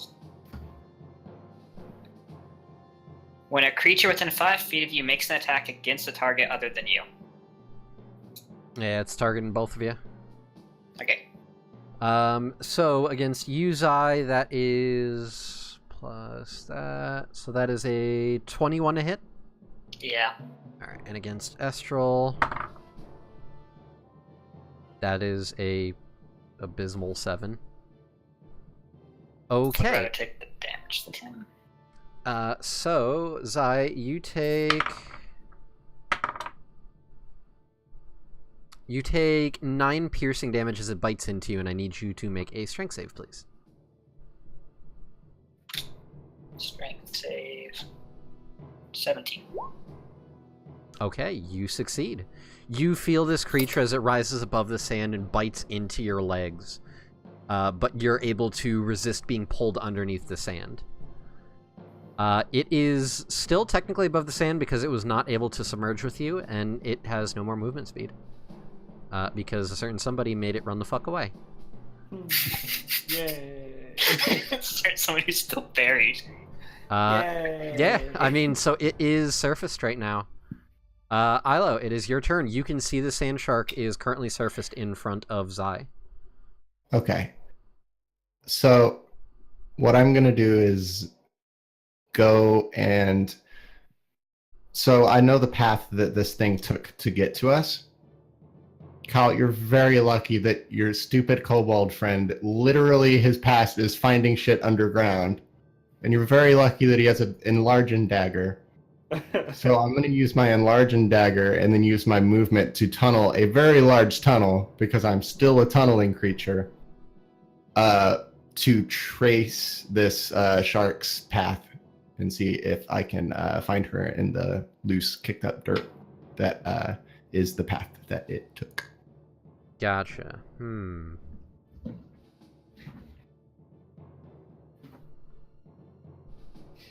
I had a little bit of a plan, but it wasn't going to probably work as well as that. I'm gonna say, because you're trying to dig up Shiara, roll a athletics, but you're gonna have advantage because of enlarge. Okay. Well, still a 3. That's amazing. What the fuck? You What start the digging away at actual the sand fuck? where you think that Shiara is, based on the path of this thing. You don't get much of the sand out of the way, but you have made a small dent. Wonderful. Why is it athletics if I'm a tunneling creature? If, like, what I naturally do in nature is tunnel? Because you don't actually have a burrowing speed. But mechanically, that's stupid because he's a tunneling creature. It's what they do. If he's a tunneling creature, then why would they naturally have a negative to their strength modifier? Is one of the only creatures in the entire game that have a negative to their strength. I couldn't tell you. Okay. Mechanically wise, I don't know why Wizards has it that way, but... Alright, then I am useless again. I can't ready anything or do anything else, so... you do have a bonus That action is it. still. I don't have any bonus action things. So. No? I mean, you could inspire someone. But those are all my blade flourishes. This isn't an inspiration character. then you've made yourself useless. I can't help with that. Alright. Zai, your go. You have a sand shark right in front of you. Sweet, I can't miss it. Now that I've said that, I'm gonna miss it. I Yeah, hope I'm not. gonna stab it. Okay, go ahead and make your attack. You had to say something. Yeah. You bastard. As a bonus action, trigger that. When a creature hits you with a melee attack, you can use reaction to make a melee attack. Okay, cool. Then action surge. Okay. Now let's see if I can actually hit it. 24 for 11. That will absolutely hit. And I don't believe it has resistance, does it? It's also a magical weapon. Yeah. Alright, you take your glaive and you slash down into this thing and cut a deep line through its thick leathery skin. Okay. Anything else for you? Nope. Awesome. Estrel's turn. Estrel, seeing this creature in front of you, is going to step up next to you, Zai. And you hear Estrel let out this loud roar, surprisingly, just ah! And then takes his bulwark and slashes into this thing. I hope. He has advantage because he is reckless attacking. That is For minimum damage. Good job. +2 because he is raging. So that is 6 damage, actually. Not bad. Alright. Terrible. It's awful. Yeah, he rolled a 1 on that. That sucks. Yeah. Okay, so, Shiara, you are still underneath the sand. Okay, that is 5 more bludgeoning damage from the sand pressure. What are you gonna do?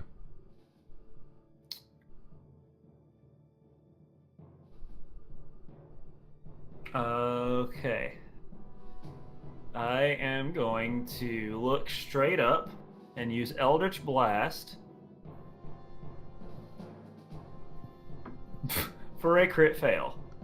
I can't even hit the ground above me. I'm literally just trying to blast a hole in the ground. I mean, you can't... You can't miss. miss. It's not rolling damage for my spells either. It's point blank and it can't move. Yeah. I'm gonna say that you at least make an impact. Like, there is an explosion in front of you, it's just a very small one and doesn't have much oomph. Yeah. Those of you in the vicinity, you do see, like, a small, like, boof in the sand. I still have a Mainly... sand shark attached to my leg. Yeah, Ilo, you'd be the one seeing the small oomph underneath the sand from where Shiara is. The rest of you are occupied by a shark. Finding her's not the issue, though, so... Yeah, getting her out's another thing. So, sand shark... I can try and use my movement to climb, I guess, but... yeah, absolutely. Make a, Oh, wow, holy crap. That's a 16. There you go. The DC was not that high. So, after a moment, you kind of give a great heave of strength and push yourself out from the sand. You're... like fucking zombie just clawing my way out of the fucking ground. I know both your characters have been undead. in different ways. Oh my god, she is fucking furious right now. Shiara, you climb out of the sand. You find that there is a much larger, Dragonborn-esque looking Ilo standing over you, digging at the sand. Just not worried about that right now. So, She's sand just like shark, cussing under her breath right now. spitting out sand more like, motherfucker. Stupid. Fucking. So, Zai and Estrel. Zai, that is a non-natural 20. That hits. And And because it hits, Estrel, I'm gonna hit him real fast. go for it. That was a natural 1. God damn it. 18 for 12. That will hit. Okay, you cut another deep gash into it, almost like an X across the top of it as it bites at your legs again. You take 9 piercing damage, and I need you to make another strength save, please. Hold up, let me make a con save first. Okay, I maintain concentration and roll a 15 for strength. You are fine. Again, it bites into your legs, and you feel the fangs pierce into your scaly hide. But you're able to hold on. I hit with my glaive. Stop it! Stop! Fuck off! And it can't move because you obstructed it. Ilo, it is your turn, sir. Okay. How far away am I from the shark thing? You're about, like, 30 feet. How wounded does Shara look? Very bad. And I don't take it she can heal herself. Not quite. So I'm gonna have to cure wounds.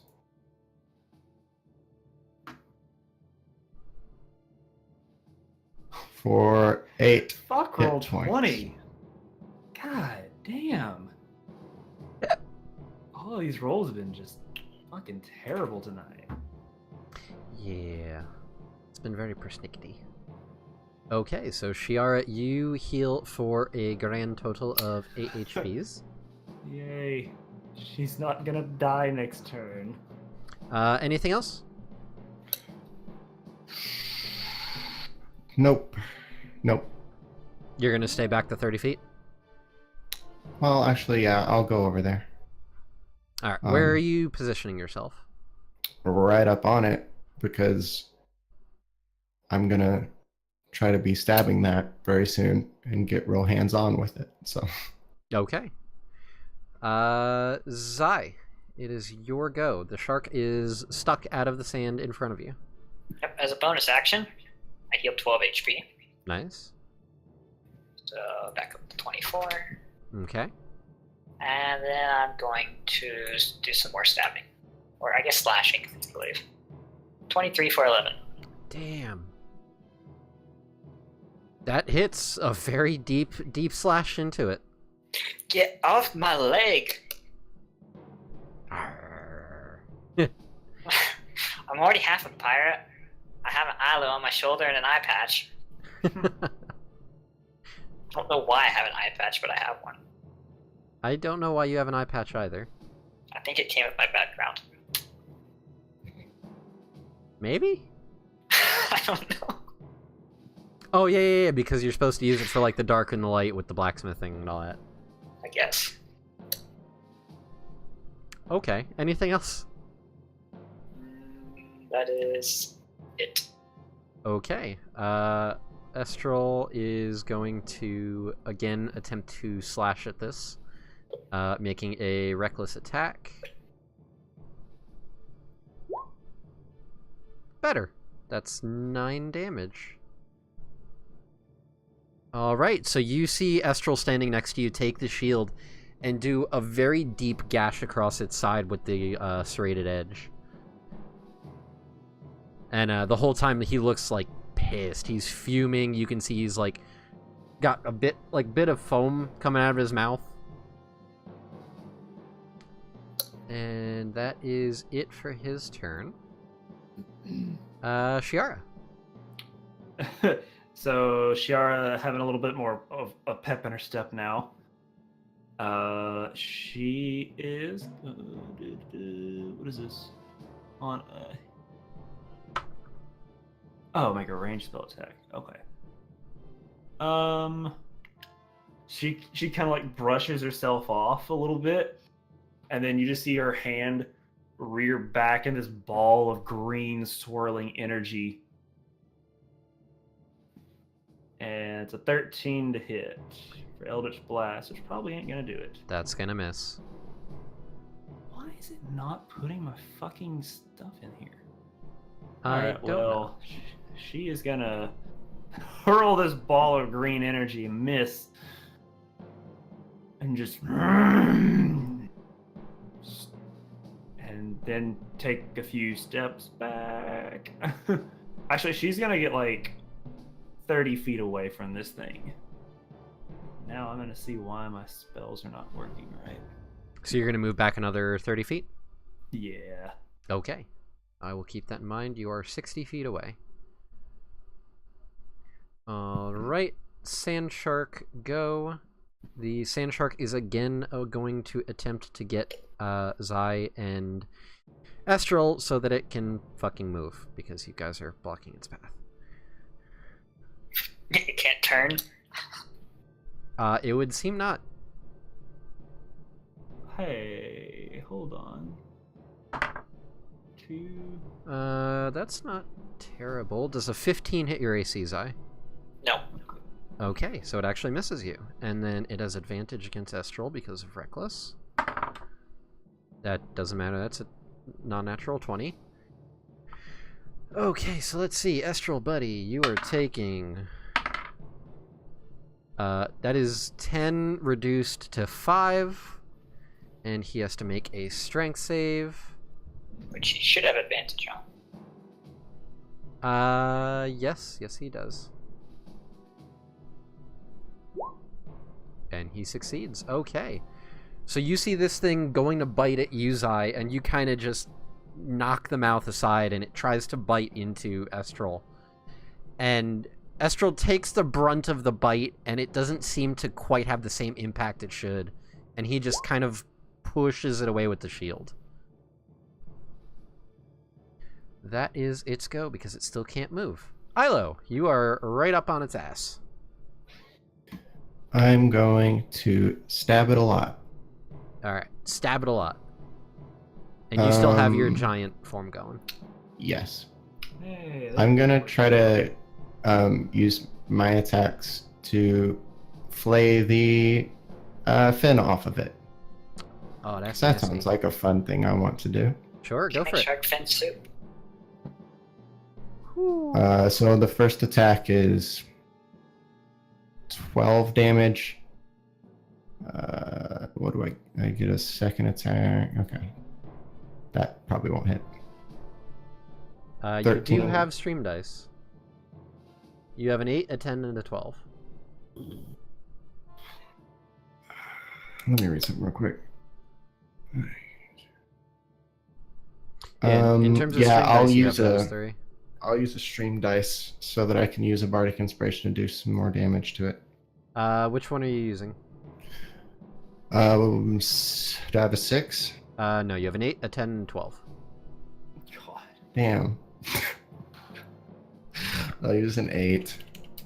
Okay, and you're adding that to the second attack there, right? Yeah, the first one's already done. Okay. 2. You know that will 15. hit. Okay. And then Blake, I used to have this on my damn thing. I'm gonna do the. Where is it? Where is it positioned? Is it like right up on everybody? Yeah, It it's is- biting Estrel's leg right now. It is right in front of Zai and Estral, and you're like off to the side of it. Okay, I'll just do my defensive then because there's no.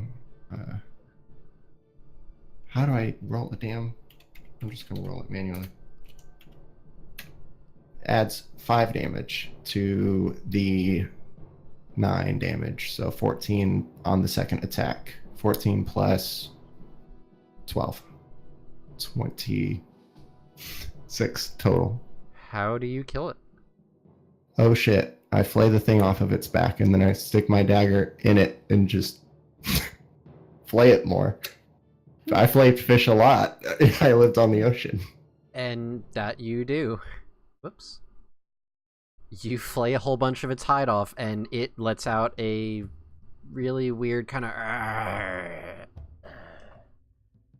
and just seems to kind of flop to the side a bit, half buried in the sand. And I pull it out of the sand. we are out of initiative.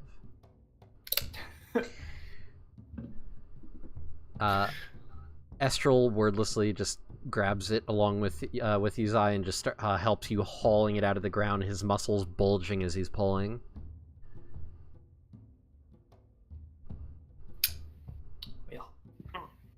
Astral? Okay, calm down a little bit first. Calm down. Exit your rage.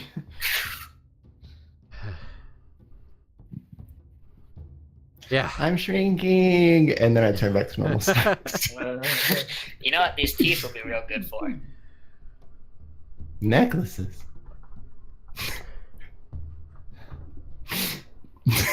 I think they go real well on the edge of a shield. Oh.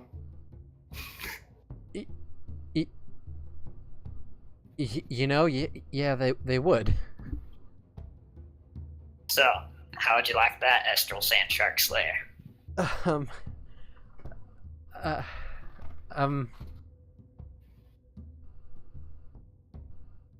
Yeah.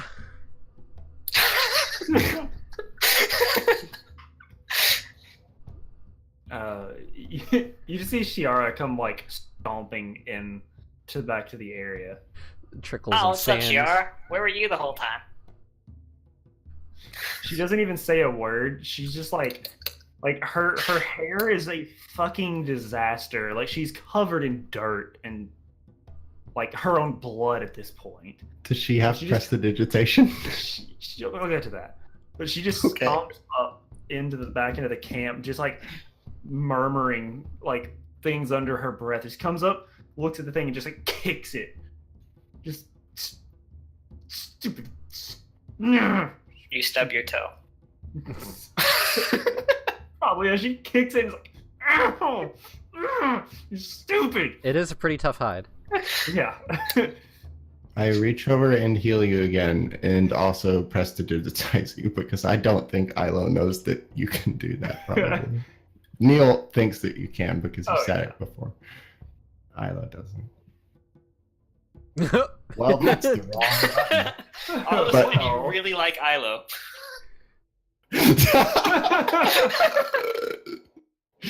Hold on, let me hit the right one. Yeah, I'm gonna press to digitize you, charm person. 11. That almost that actually puts me at exactly full. Nice. Cool. Yay. She just like. Oh, and you do the prestidigitation? Yeah, his hand's already on you. Why would he not? You know. Right. She just like looks down at you. Thank you. Sure. Kind of caught me off guard there, and yeah. I can see that. But you can see like now that she's like prestidigitized, like her hair is not like fucking crazy, but it's like what's the fucking Merida or whatever. Frazzled. Brave. Oh, Merida. yeah, Miss that- Fizzle. Yeah, she's Did got Miss hair Fizzle like, have hair like that? oh, God. Magic School Bus. I have Yeah, no clue. sorta. Miss Frizzle from the Magic School Bus? You know Miss Frizzle? I didn't watch Yeah, she's Magic frizzled. Schools. Miss Frizzled hair. Yeah. Yeah, she's got like crazy curl hair, like. Well, that was less than spectacular on my part. But I don't really know why you all thought these things were hard to kill. Well, normally it's one-on-one. That's very stupid. It's a show of strength. It's stupid. I mean, to be fair, the few who actually attempt it usually are very strong and capable. You maybe not so strong. Oh, how could you tell? Was it the lack of muscles, or the fact that I got drug under the ground by this thing? Kind of Swimming with the fishes. kind of a mixture of all of the above. Sweetheart, I was being sarcastic. I didn't need an actual response. Okay. I'm going to go to sleep now. Yeah, her snacks kind of lay in different areas. Sleep tight. Don't let the shark. Okay. Oh, please. Oh. Don't let the sharks fight. Too late. No, why you would say that? Just the saying from the I'm a Howlands. bard. I have to. I have to try. Oh, She just goes Okay. off by herself. It's just like, it just curls up on the ground, using her little bag as a pillow. is anyone gonna keep? I'll take watch now, I guess, since it was hers. Guess I'm up. Okay.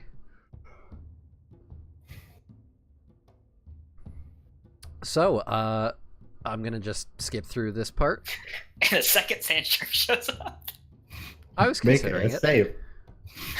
save. Justin, you think it's safe? That was only has- the baby shark. It has to attack Kyle first, though, because you know it's going to succeed. And the same thing will happen again, undoubtedly, because of her stats. It's almost a guarantee. Every time he touches sand, just I cast fog cloud on myself. it has true sense. Damn it.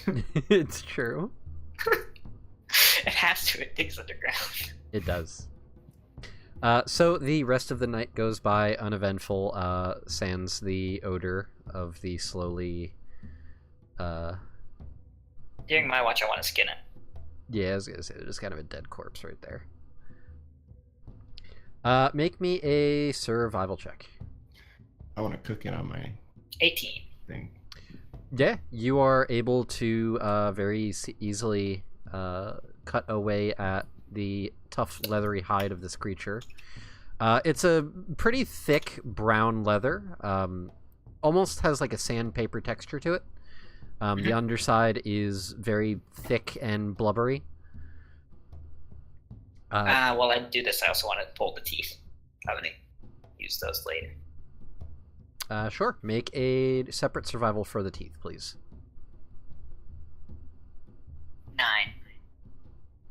9. Roll me a d20.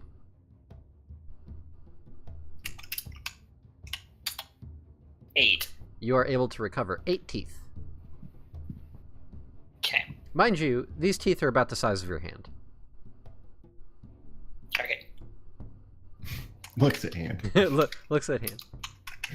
I needed to. It's important. Roll for looking at hand. Yeah, this creature is considered a large creature, so it's pretty big. I think I have a hand. Yeah, this is a hand, right? Maybe. Alright, so the night goes by. I assume at some point you wake up Ilo for his watch? Yep. I'm gonna cook the shark for breakfast. Okay. Get that good flavor profile. How are you cooking it? I don't cook anything else with it. Shark burgers. So You making steaks? Sand shark steaks? sure. Yeah, I was gonna say like kebabs work because I can save a couple little pieces. As long as I don't have to cook it with anything else and I have the individual flavor profile, then that's what he wants. So kebabs kind of work because he can keep a couple little pieces of the meat without putting them with the whole dish, you know.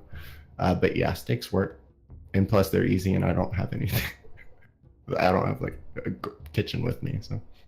Yeah, you basically just cut off some slabs of the meat, throw them onto a flat stone piece, and stick them over the fire. When everybody wakes up, there is the odor of cooking meat. In the mornings, I add frying pan to Smith list. I mean, there's probably one in that kitchen. Probably. It's I just probably don't carry it around with me. probably a Guess bit you should rusty. use a frying pan as a weapon. Well, you know, shield.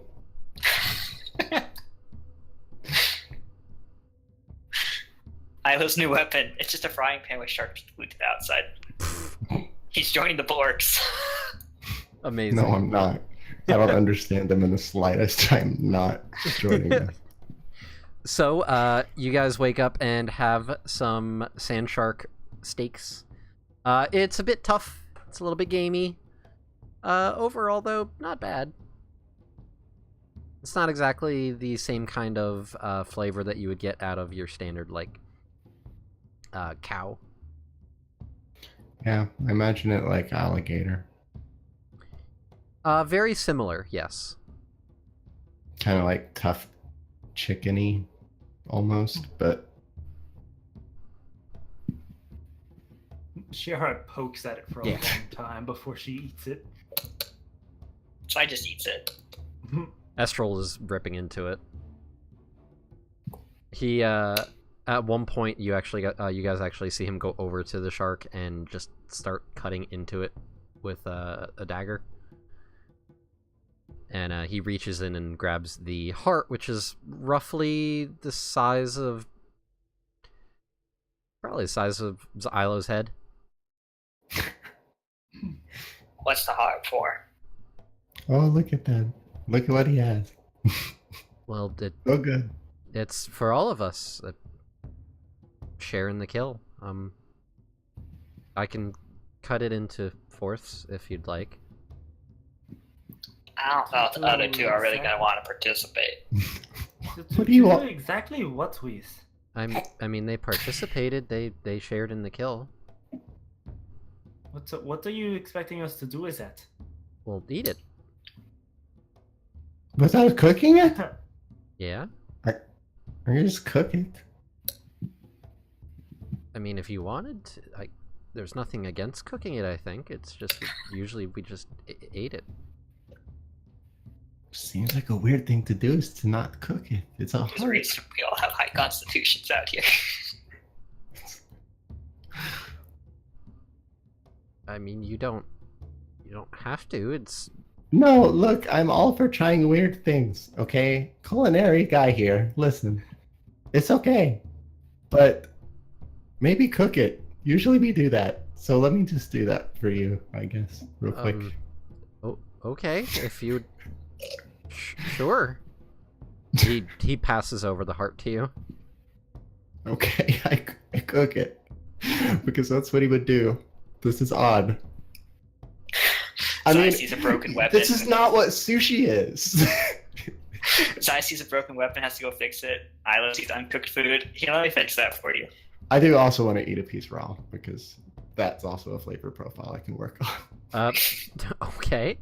So you Sushi. cut off a small sliver of the raw heart and consume that while you're cooking the rest of it, And also the regular meat. and the regular meat. The raw, yeah. It is a fish. Technically. I guess. You can eat that raw. Oh, I would think you would, anyways. And if not, then poisoned. So. So you consume a small sliver of the heart. It's quite frankly not a pleasant taste. No, probably. There's probably a little bit of gag reflex going on. It's Yeah, no, it's good. very gummy and very chewy. No, I press digitize that flavor away and cook the rest. I'm probably still gonna press digitize that after I'm cooking. Done cooking. All right, you take a little bit of time cooking up the rest of the heart, and once you're done, I assume you cut it into fourths. Sure. Estral takes a fourth of it and holds it up to the rest of you. I'll take my piece. And I press digitized it too when I was done. I think when you cut it into fourths, it still holds that, doesn't it? Object no longer than 1 cubic foot. Doesn't say anything against it. We'll say why not. What are you making it taste like? Mushroom. Sure. Yeah, I'll add like a little mushroomy flavor to it, and a little bit more char than is probably on there, kind of like a steak. I put a little bit of like steak seasoning on it just to give it some kind of a flavor profile that's not just straight meat. Okay. You pseudo season it with Gross. magic. So that it's consumable. Is everybody else consuming a piece? Oh God, no. I am. Not even after it's been cooked? She just sits there and stares at it. Okay. I wink at you and I'm like, it's okay. It's not okay. It's okay. I got it. Just try Hey. it. It's hard. I'm not. Shiara? Are you gonna eat that? She just like passes it to me. I will eat 2 pieces. Okay. Jesus. Estral Hey. holds up his piece and says, "To Brotherhood." And then starts Sure. chomping down on it. I'm gonna. She just goes, "Yay!" Yay! I'm very small, so like half of my piece, I'm gonna wait a minute, and when the prestidigitation ends and everyone else is eating the rest, I'm getting also the flavor profile of it not seasoned really quick. And then if Okay. that's bad, I'm gonna re-prestidigitize it. Yeah, and finish. it's not great even cooked. It's still a heart. I just want to get all the flavor profiles of the raw meat, the raw heart, the cooked meat, all of the profiling here. Can we move on from the fucking heart? I'll be able to make Oh, shark casserole.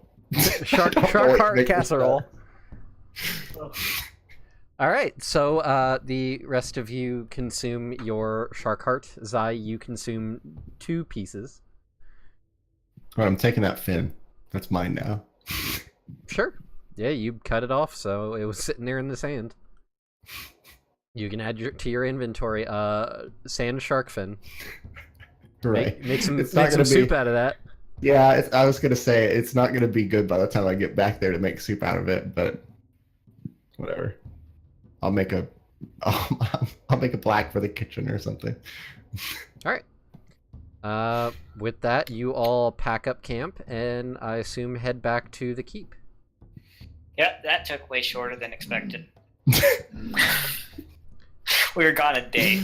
Well, I mean, to be fair, I did say that it would find us. They do kind of roam the entire desert that's in this area, so... Well, that's terrible. It's a terrible thing that lives here in the desert. You know, you have sharks in the water too, but you usually have boats to keep you away from them a good distance.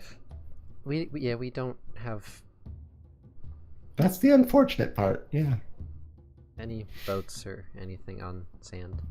So, Astral, what should we expect when we get back, having killed this thing?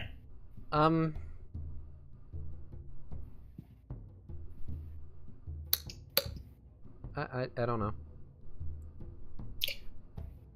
Well, at the very least, you have your first title, and it's a really good title to be your first. Yeah. If anything, people should stop messing with you. Well, I can hope anyways. Especially once we get you that new shield. Yeah. Okay, here, see, you're doing it again. You got all melancholy on us. You What? should be very happy about the whole heart eating and the killing of the thing. Yeah, you're the one who wanted to do that. Yeah. You should be very happy.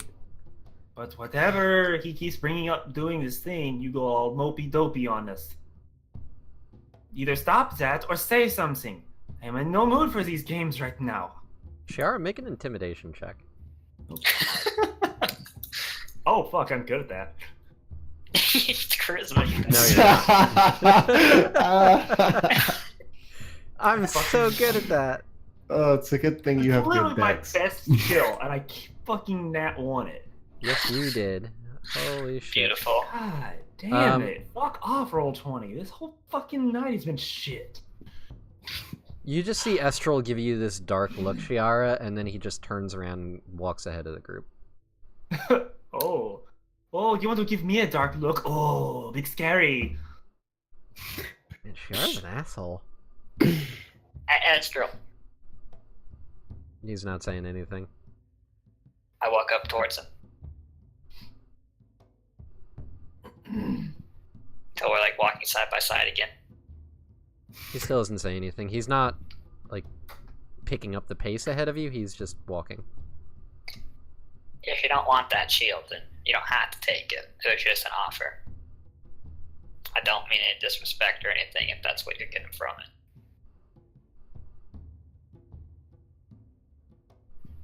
Make a persuasion.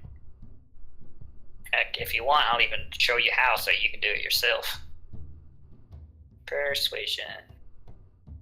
17. That's a +0, just so you know, Kyle. Yeah, fuck you. Um, Fuck around 20. he walks a bit faster and gestures for you to follow him, I do so. so that you guys are out of earshot of the others. I like put a hand up to the other two so they know what's going on.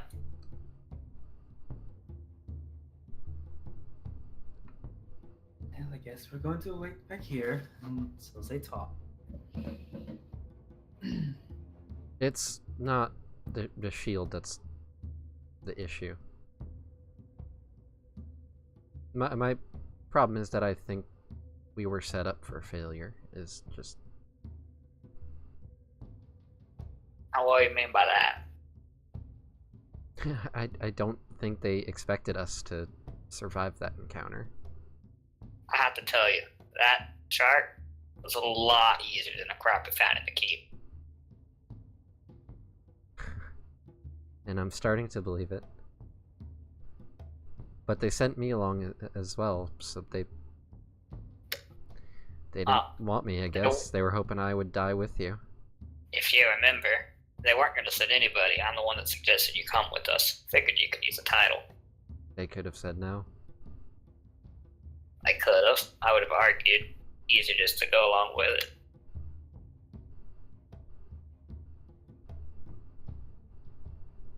At the Maybe. very least, here, you want to stay with the Borgs. They obviously don't appreciate you. Because if not, then our organization, it's called a free company. I think we'd be more than happy to take you. You could live in the keep with us if you really wanted, but you're not required to do anything. I don't think I have a choice in the matter. What do you mean by that? Make an insight check. Sweet, those have been going super well tonight. Oh, okay. You can tell looking at him, he seems to be holding something back. Like, he has a very pained expression. His hands keep on clenching and unclenching. Go on. I mean, you've come this far, you may as well. If you can't stay there anyway, then there's nothing to hide. It's... I overheard them speaking. The chieftain and the archdruid. Our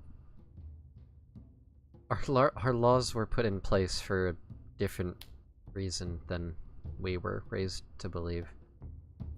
And I spoke out against it, and that's, I think, part of the reason why they were bullying me, is I think they were told to. What was the other reason?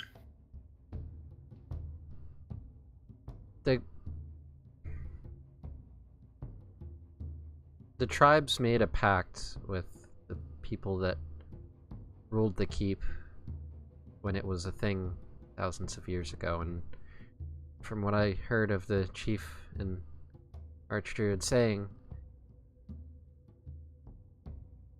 the pact is still a thing. So if people are moving in and claiming it as their own, then the tribes are supposed to be obligated to serve whoever rules. I can see why I wouldn't like that. People with power tend to grow accustomed to it and don't don't want to have to answer to others. Well, I would say that I don't think they have to worry about the new person in charge, but I don't think that's going to calm them down at all. Well, I don't think they were expecting us to actually survive either, so... I don't know how it's gonna go, but they're gonna have to abide by the laws, but... I sure hope so, otherwise it may come down to a challenge that I don't know if I could win. No offense, but I don't think you could either. Yeah, me either. But I'd have to try, otherwise they're going to kill us anyway. But we'll deal with that when we get there. Do you mind if I talk to Shiara about this? She was around back then. She might know more about this pack. If I'm being honest, I don't trust her at all. Well, in that case, I won't tell her.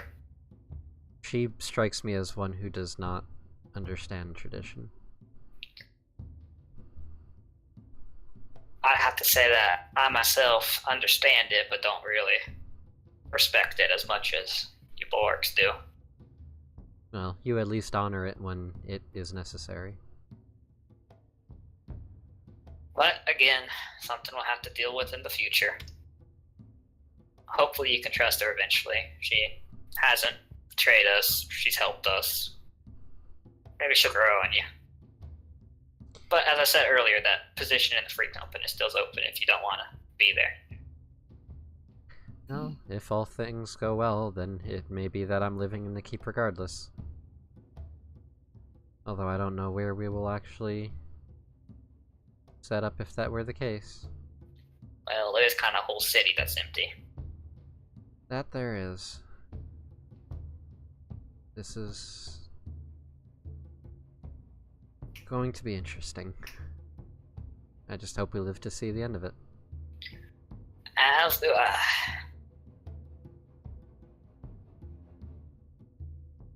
Well, we should probably get going. Don't want to be out here another night. I don't really know if I want to take on another one of those. No, I don't either. And with that, the group of you make your way back towards Ivy Bridge. Are you guys doing anything along the way, or are we just heading straight there? I want to fall back with Ilo and Shiara for a second. Sure. So, you two, when we get back, just kind of be ready for betrayal, just in case. I don't feel like everything's on the up and up.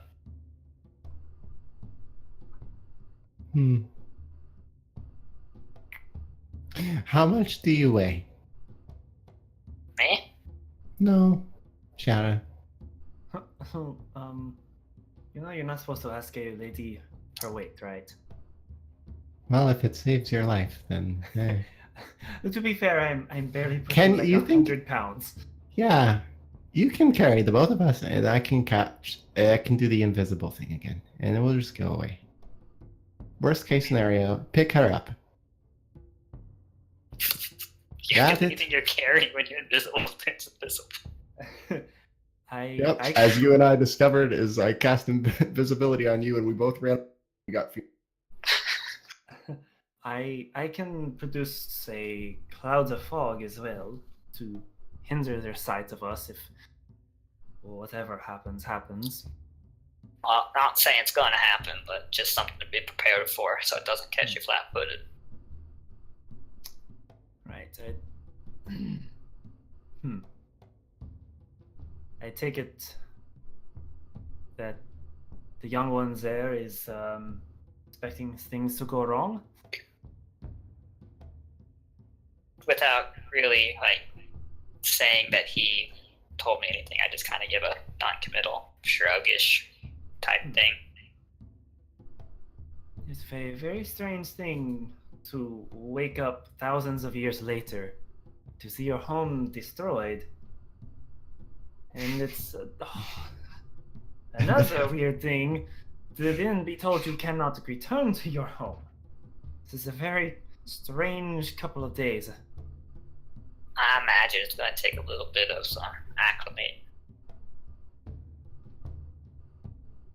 Unfortunately, I don't think I can just take things by force. Nah,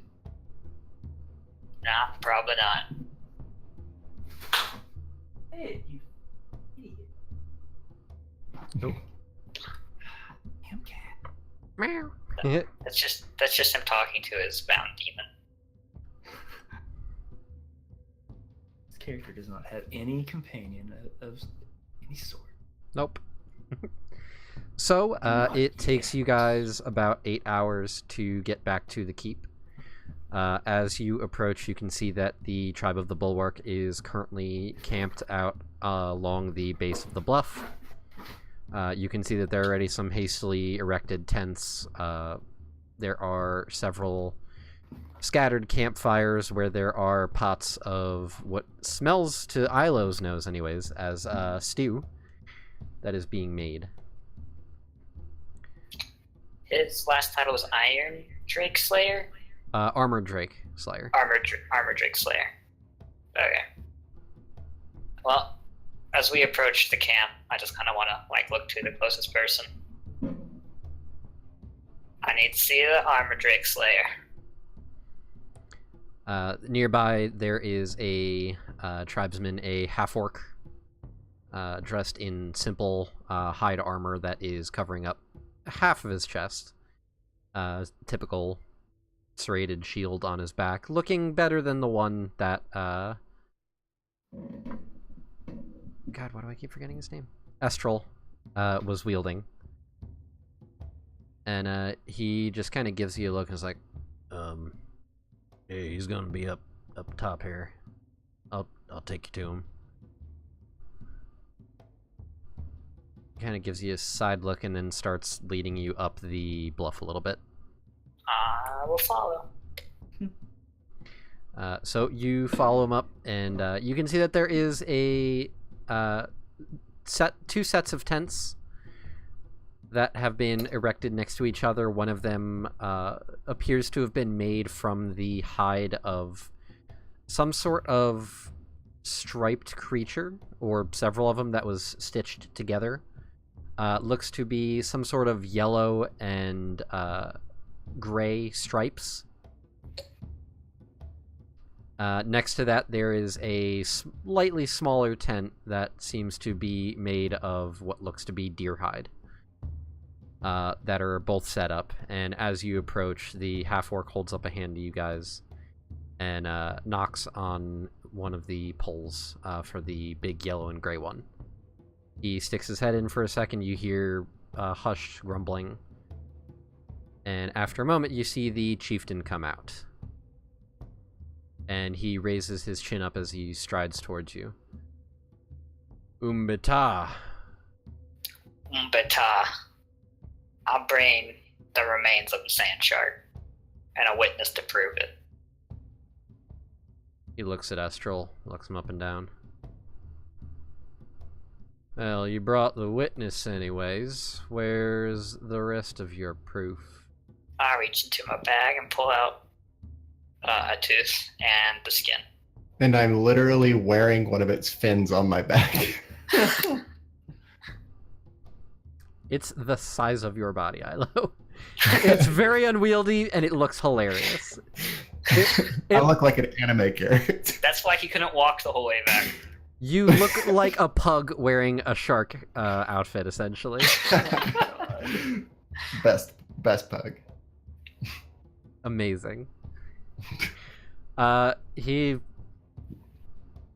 looks it all over. He looks at the fangs, or the teeth, and the fin attached to the kobold. And you, Estral, can confirm that this came from a sand shark? Yes, sir. We slew it in the night. It came upon us, and, well, it was hard fought, but we took care of it. I see. Well, if that's the case,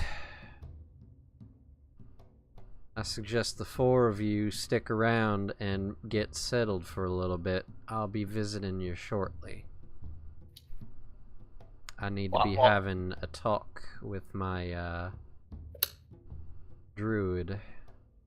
What more is there to do? It's personal.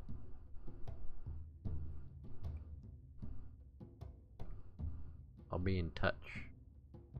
And he walks over to the deerskin tent and just pushes the flap aside and goes in. What happened to the half-orc? He's still standing there. Alright. He's like about to walk away.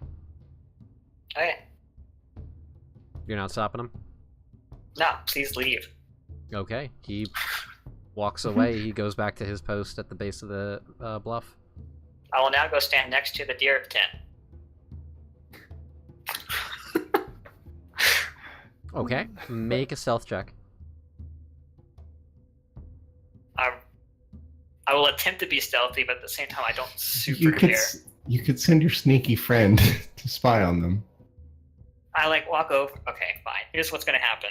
I like start walking over there, and I like take a step, and all my armor clanks, and I go, "Wait a second, this is real dumb." Hello.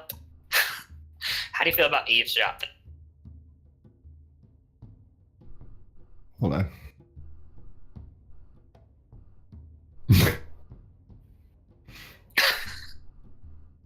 Well, I guess that'll. I wait for him to respond.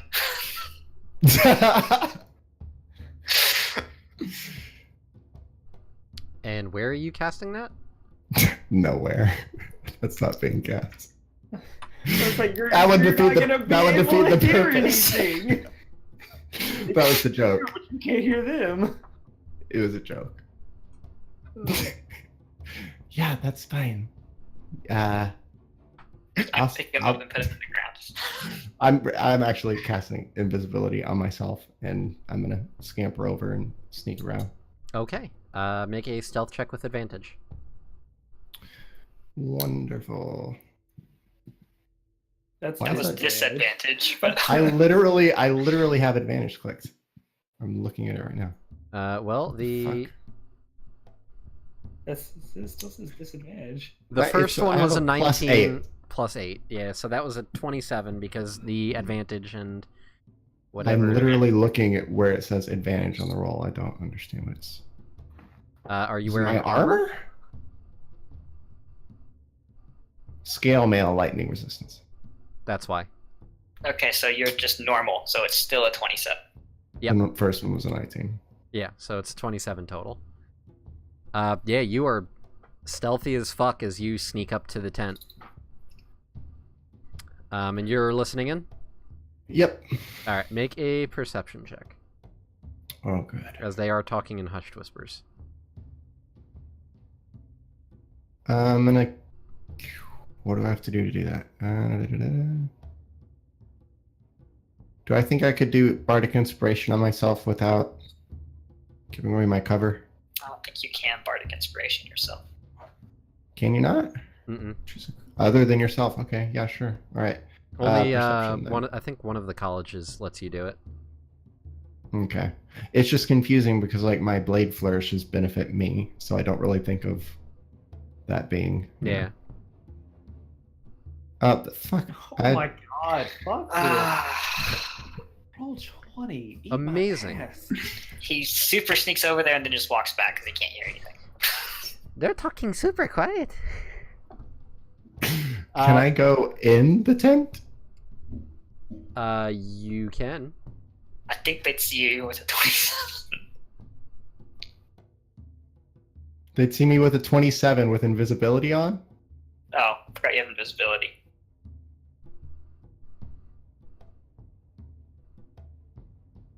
Would you like to go in?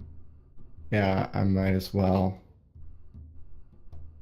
Okay, you push aside the flap and quickly step inside. You see inside the chieftain is kneeling down in front of the druid who is similarly kneeling, and they are talking in hushed whispers.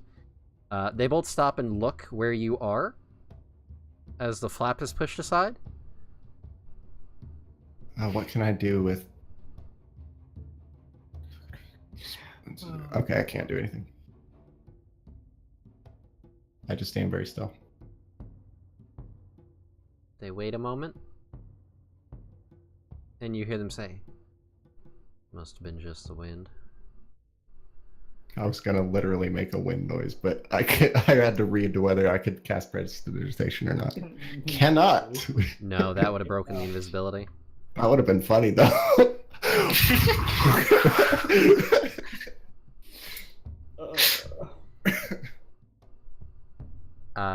Alright, so standing inside the tent, you hear quite clearly what they are saying. You can hear the conversation as is. I'm not sure how to go about handling this, Martel. The idea of letting these outsiders be in charge of everything out of nowhere disturbs me greatly. You mean them taking the power away from you is what bothers you?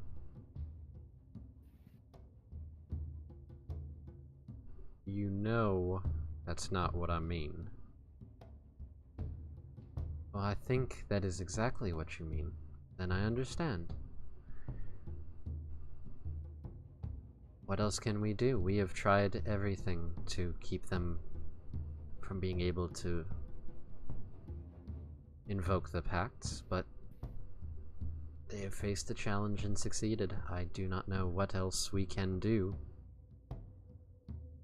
So that's it then? We just roll over, play like the good little dogs that we're expected to suddenly be? Well, when you put it like that, then maybe not, but unless you have a better idea, the laws are the laws. Can't we throw another challenge at them? Make them, I don't know, have to make them go fight another fucking armored drake. They're not gonna be able to handle that shit. I barely stood up to one by myself. Think the four of them are gonna be able to handle something like that? Well, no, I can't imagine that they would, but you know that Estral will tell them if we try to throw something like that at them. Well then fucking what are we going to do? I refuse to be bossed around by some outsiders. Barely know the difference between a sword and a shield. Let alone combining the two like we do.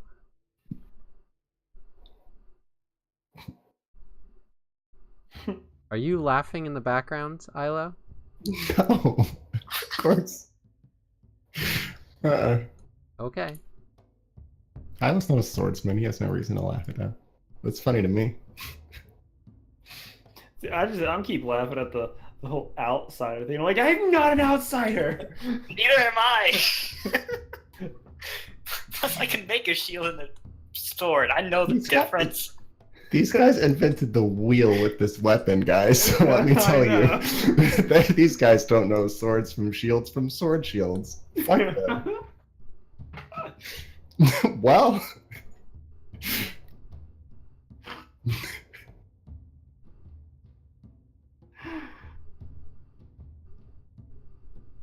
No, Isla did not laugh. Okay. I don't know what else I can do here. We could send them off on another challenge, but if they come back from it again, then how are we going to say no? And what if they start talking to the other tribes as well? No, I don't think that should be a problem. The only people who know of the pact proper and what it truly means for us is you and me. I don't think the other tribes would be aware of the repercussions that the outsiders' actions have done. think it might just be best if we just dispose of them then. I don't fancy being turned into a glorified security guard for a bunch of people who got lucky in breaking a curse. Well, I don't think we should go that far. One of them is our own. And as it stands, are we here to honor tradition, or are we here to just honor our own play for power? Well, and whose side are you on, Matil? Because the way it sounds to me right now, it sounds like you are starting to side with the outsiders then. I am siding with tradition, which is what this tribe is founded on. If that is a problem, then perhaps we should have a talk elsewhere. Yeah. I think we should. And Ilo, you see both of them stand up. And both of them, grabbing their weapons, step outside of the tent.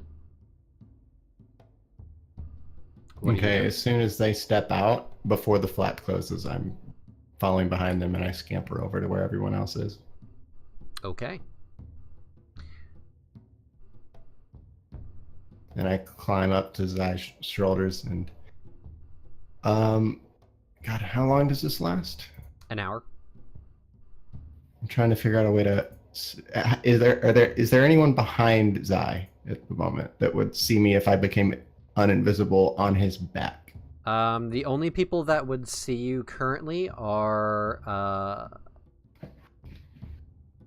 Chiara and Estral. Estral? And Estrel knows that I went off anyways. Yes. So yeah, I'll become uninvisible on his back, and so I just kind of naturally look like I wasn't anywhere. I was just behind him. Okay. You turn visible again, and just as the druid and the chieftain come up, and the chieftain gives all of you kind of a angry look and says, "If you'll excuse us, we have personal tribe business that we need to deal with." Is there something the matter? Bulwark business. You can return to your keep for now, but Estral, you're coming back into the group.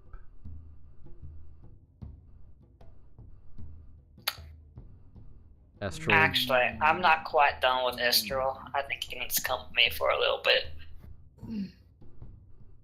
The chieftain raises an eyebrow at you, like a "you what, mate?" You I fucking didn't- what, mate? I did make a promise with him, and us tribesmen would never break a promise, no matter how insignificant or binding. Did ya? What kind of promise did you make to Estral here? Well, I had heard tale about how his weapon had broken in the past. Figured I'd make some improvements on it. Yeah, it's a real shame how that happens a lot for him. Gotta be strong to survive in the wilds, though. And Shiara is like, she's like sarcastically chuckling at that comment. It's a real shame indeed when someone's weapon breaks during a fight. Over and over and over. Almost as if it was sabotaged purposefully by Yeah. his own clansmen. Feel like you're throwing some real serious accusations out there. We're not accusing anybody of anything. We're just saying things that we would hate to have happen to us. I personally have had a weapon break during a fight.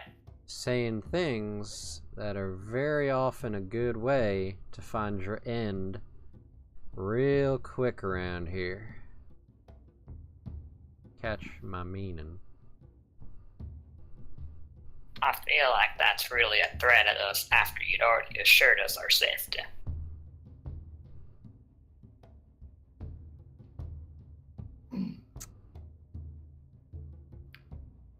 Take the boy. We're dealing with our business, and then we'll be in touch.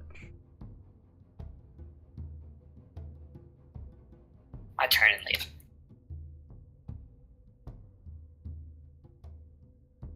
The rest of you going? On his shoulders. Yeah, Shiara's giving him the eye, and then like with her like billowing smoke prestidigitation, will turn and walk off. All right.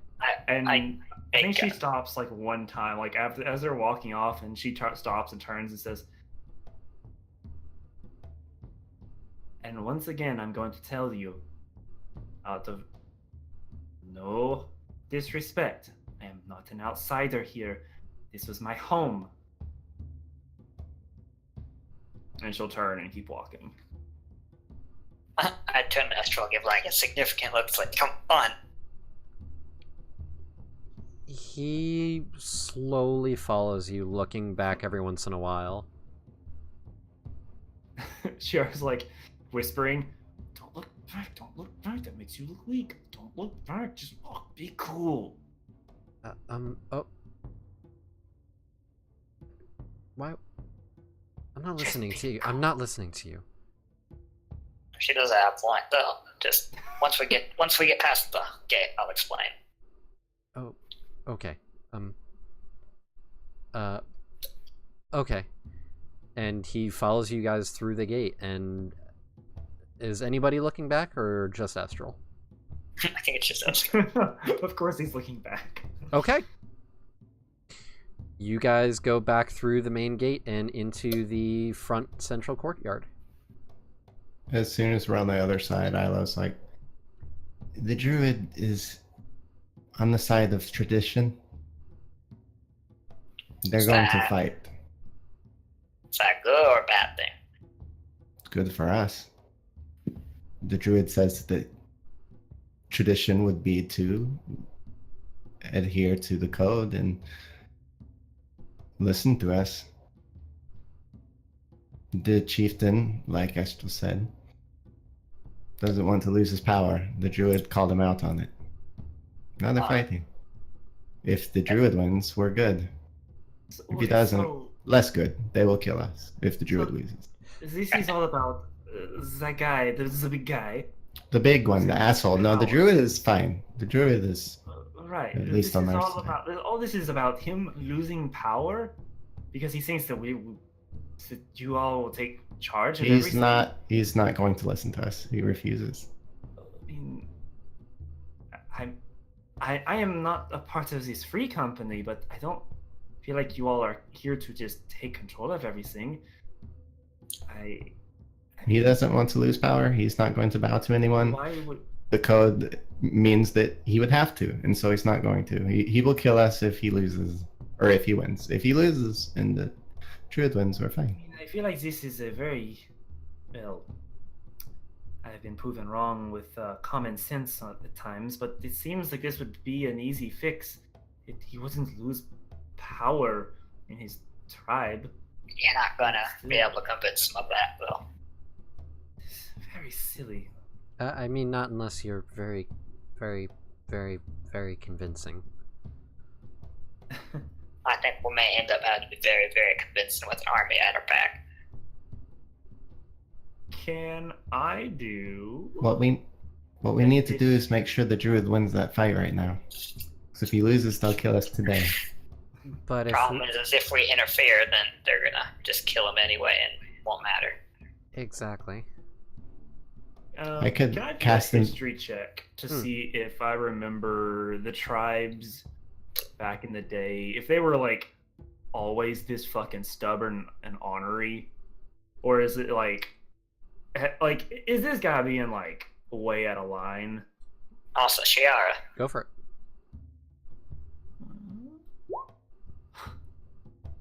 Fucking Jared. roll 20, man. You ever hear anything about a pact? I don't know, have I? Probably not. You're familiar that there was a pact between the tribes and Yeah. the Lord and Lady of the Keep, but you're not aware of the details. You were studying magic. You were not really studying Yeah. the history and politics of the locale. I mean, everyone knows about. Let me rephrase it. Everyone knows of the pact, but not all of us know about the pact. I mean, I would like to say that things weren't like this in my day, but I mean, I can't really say I was paying close attention. I would still feel like I still think that this bulwark guy is getting all bent out of shape over nothing. He would still be in charge of his tribe. If he doesn't kill us, then he's going against tradition visibly, and he can't let his people see that. So It's just- Regardless, if we he have to doesn't, die if he wins. if he doesn't hand it over, then we can go to any other tribe and brand him as an oath breaker, and they'd help us. Could I duplicate the sound of their voices with prestidigitation? Does prestidigitation do sound? Does it do sound? That's a good question. Because I don't know if that was that one or thaumaturgy that does sound. Sensory. Harmless, faint musical notes. Harmless sensory Harmless effect. sensory effects such as a shower of sparks, puff of wind, faint musical note, and odor, yada yada yada yada. It's not an illusion. Thaumaturgy is like you can make your voice boom real loud. Yeah, that enhances things. Minor illusion, I know you can also make sounds. Oh yeah, you can create a sound or image of an object within range. Oh yeah. The volume can range from a whisper to a scream. It can be your voice, someone else's voice. Yeah. Does Ilo know minor illusion? No, it doesn't have minor illusion. Yeah. Okay, so no sound then? Just things like sensory effects, I guess. I can make sound. It makes sound. Just a different kind.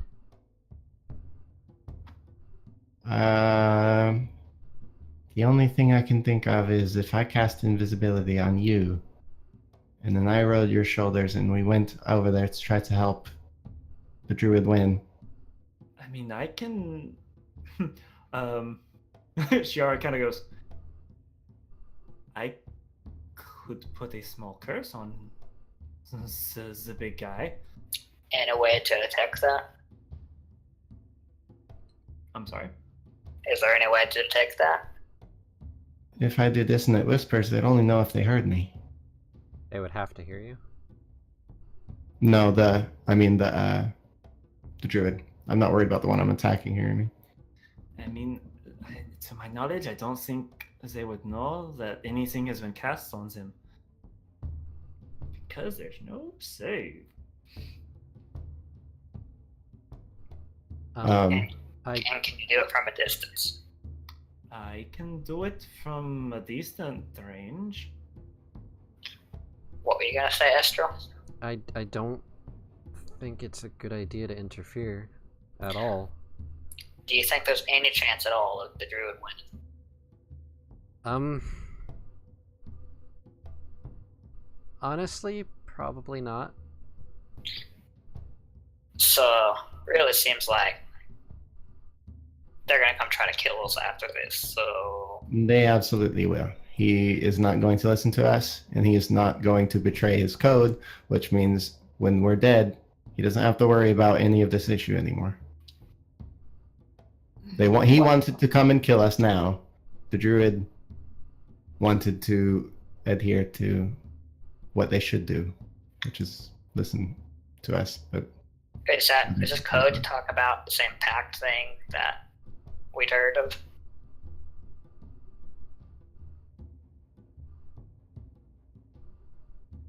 Do what?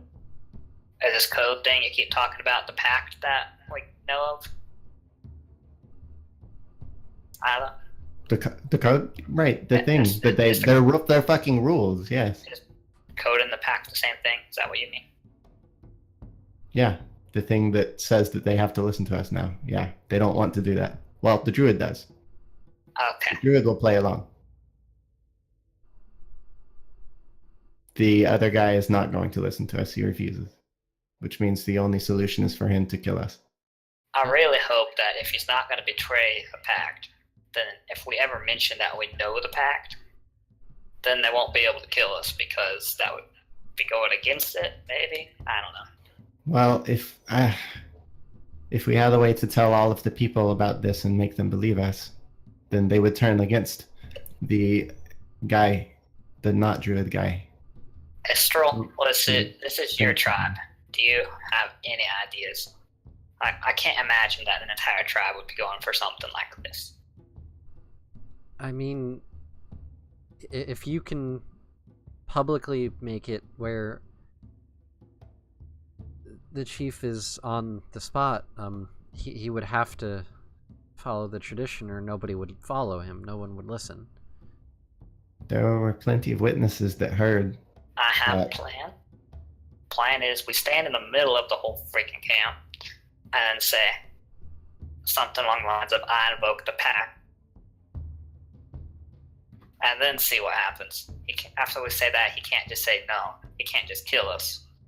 The only problem is that nobody knows about the pact except for the chief, Matiel, and me, kind of. I only know small details. They didn't talk about it in full. Well, if we're going to prevent him from killing the druid, we need to. They did hear that they had our word, though. We came back with the thing. People heard that. People heard what his word was. We're back. If he tried to kill us, he would have to do it without his people knowing, right? You think that would be enough, Estrel? Maybe? I mean, he might just try to do it in a more subtle way then. Unless you can placate him somehow. I mean, you could try playing to his ego. That seems to be what's the big issue here, at least it seems like. The only issue is I think his ego might be so big that no one can be above him. He's not going to listen to anything. We have to turn his people against him. We might be able to try, but if he doesn't have people to lead, then he's lost everything. I do want to do this around a whole lot of witnesses just in case he messes up.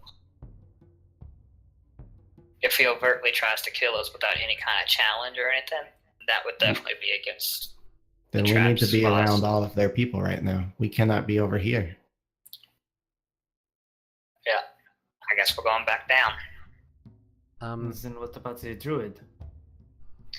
Well, he's probably going to die. Not much we can do about that. I mean, if he does attack us, I don't...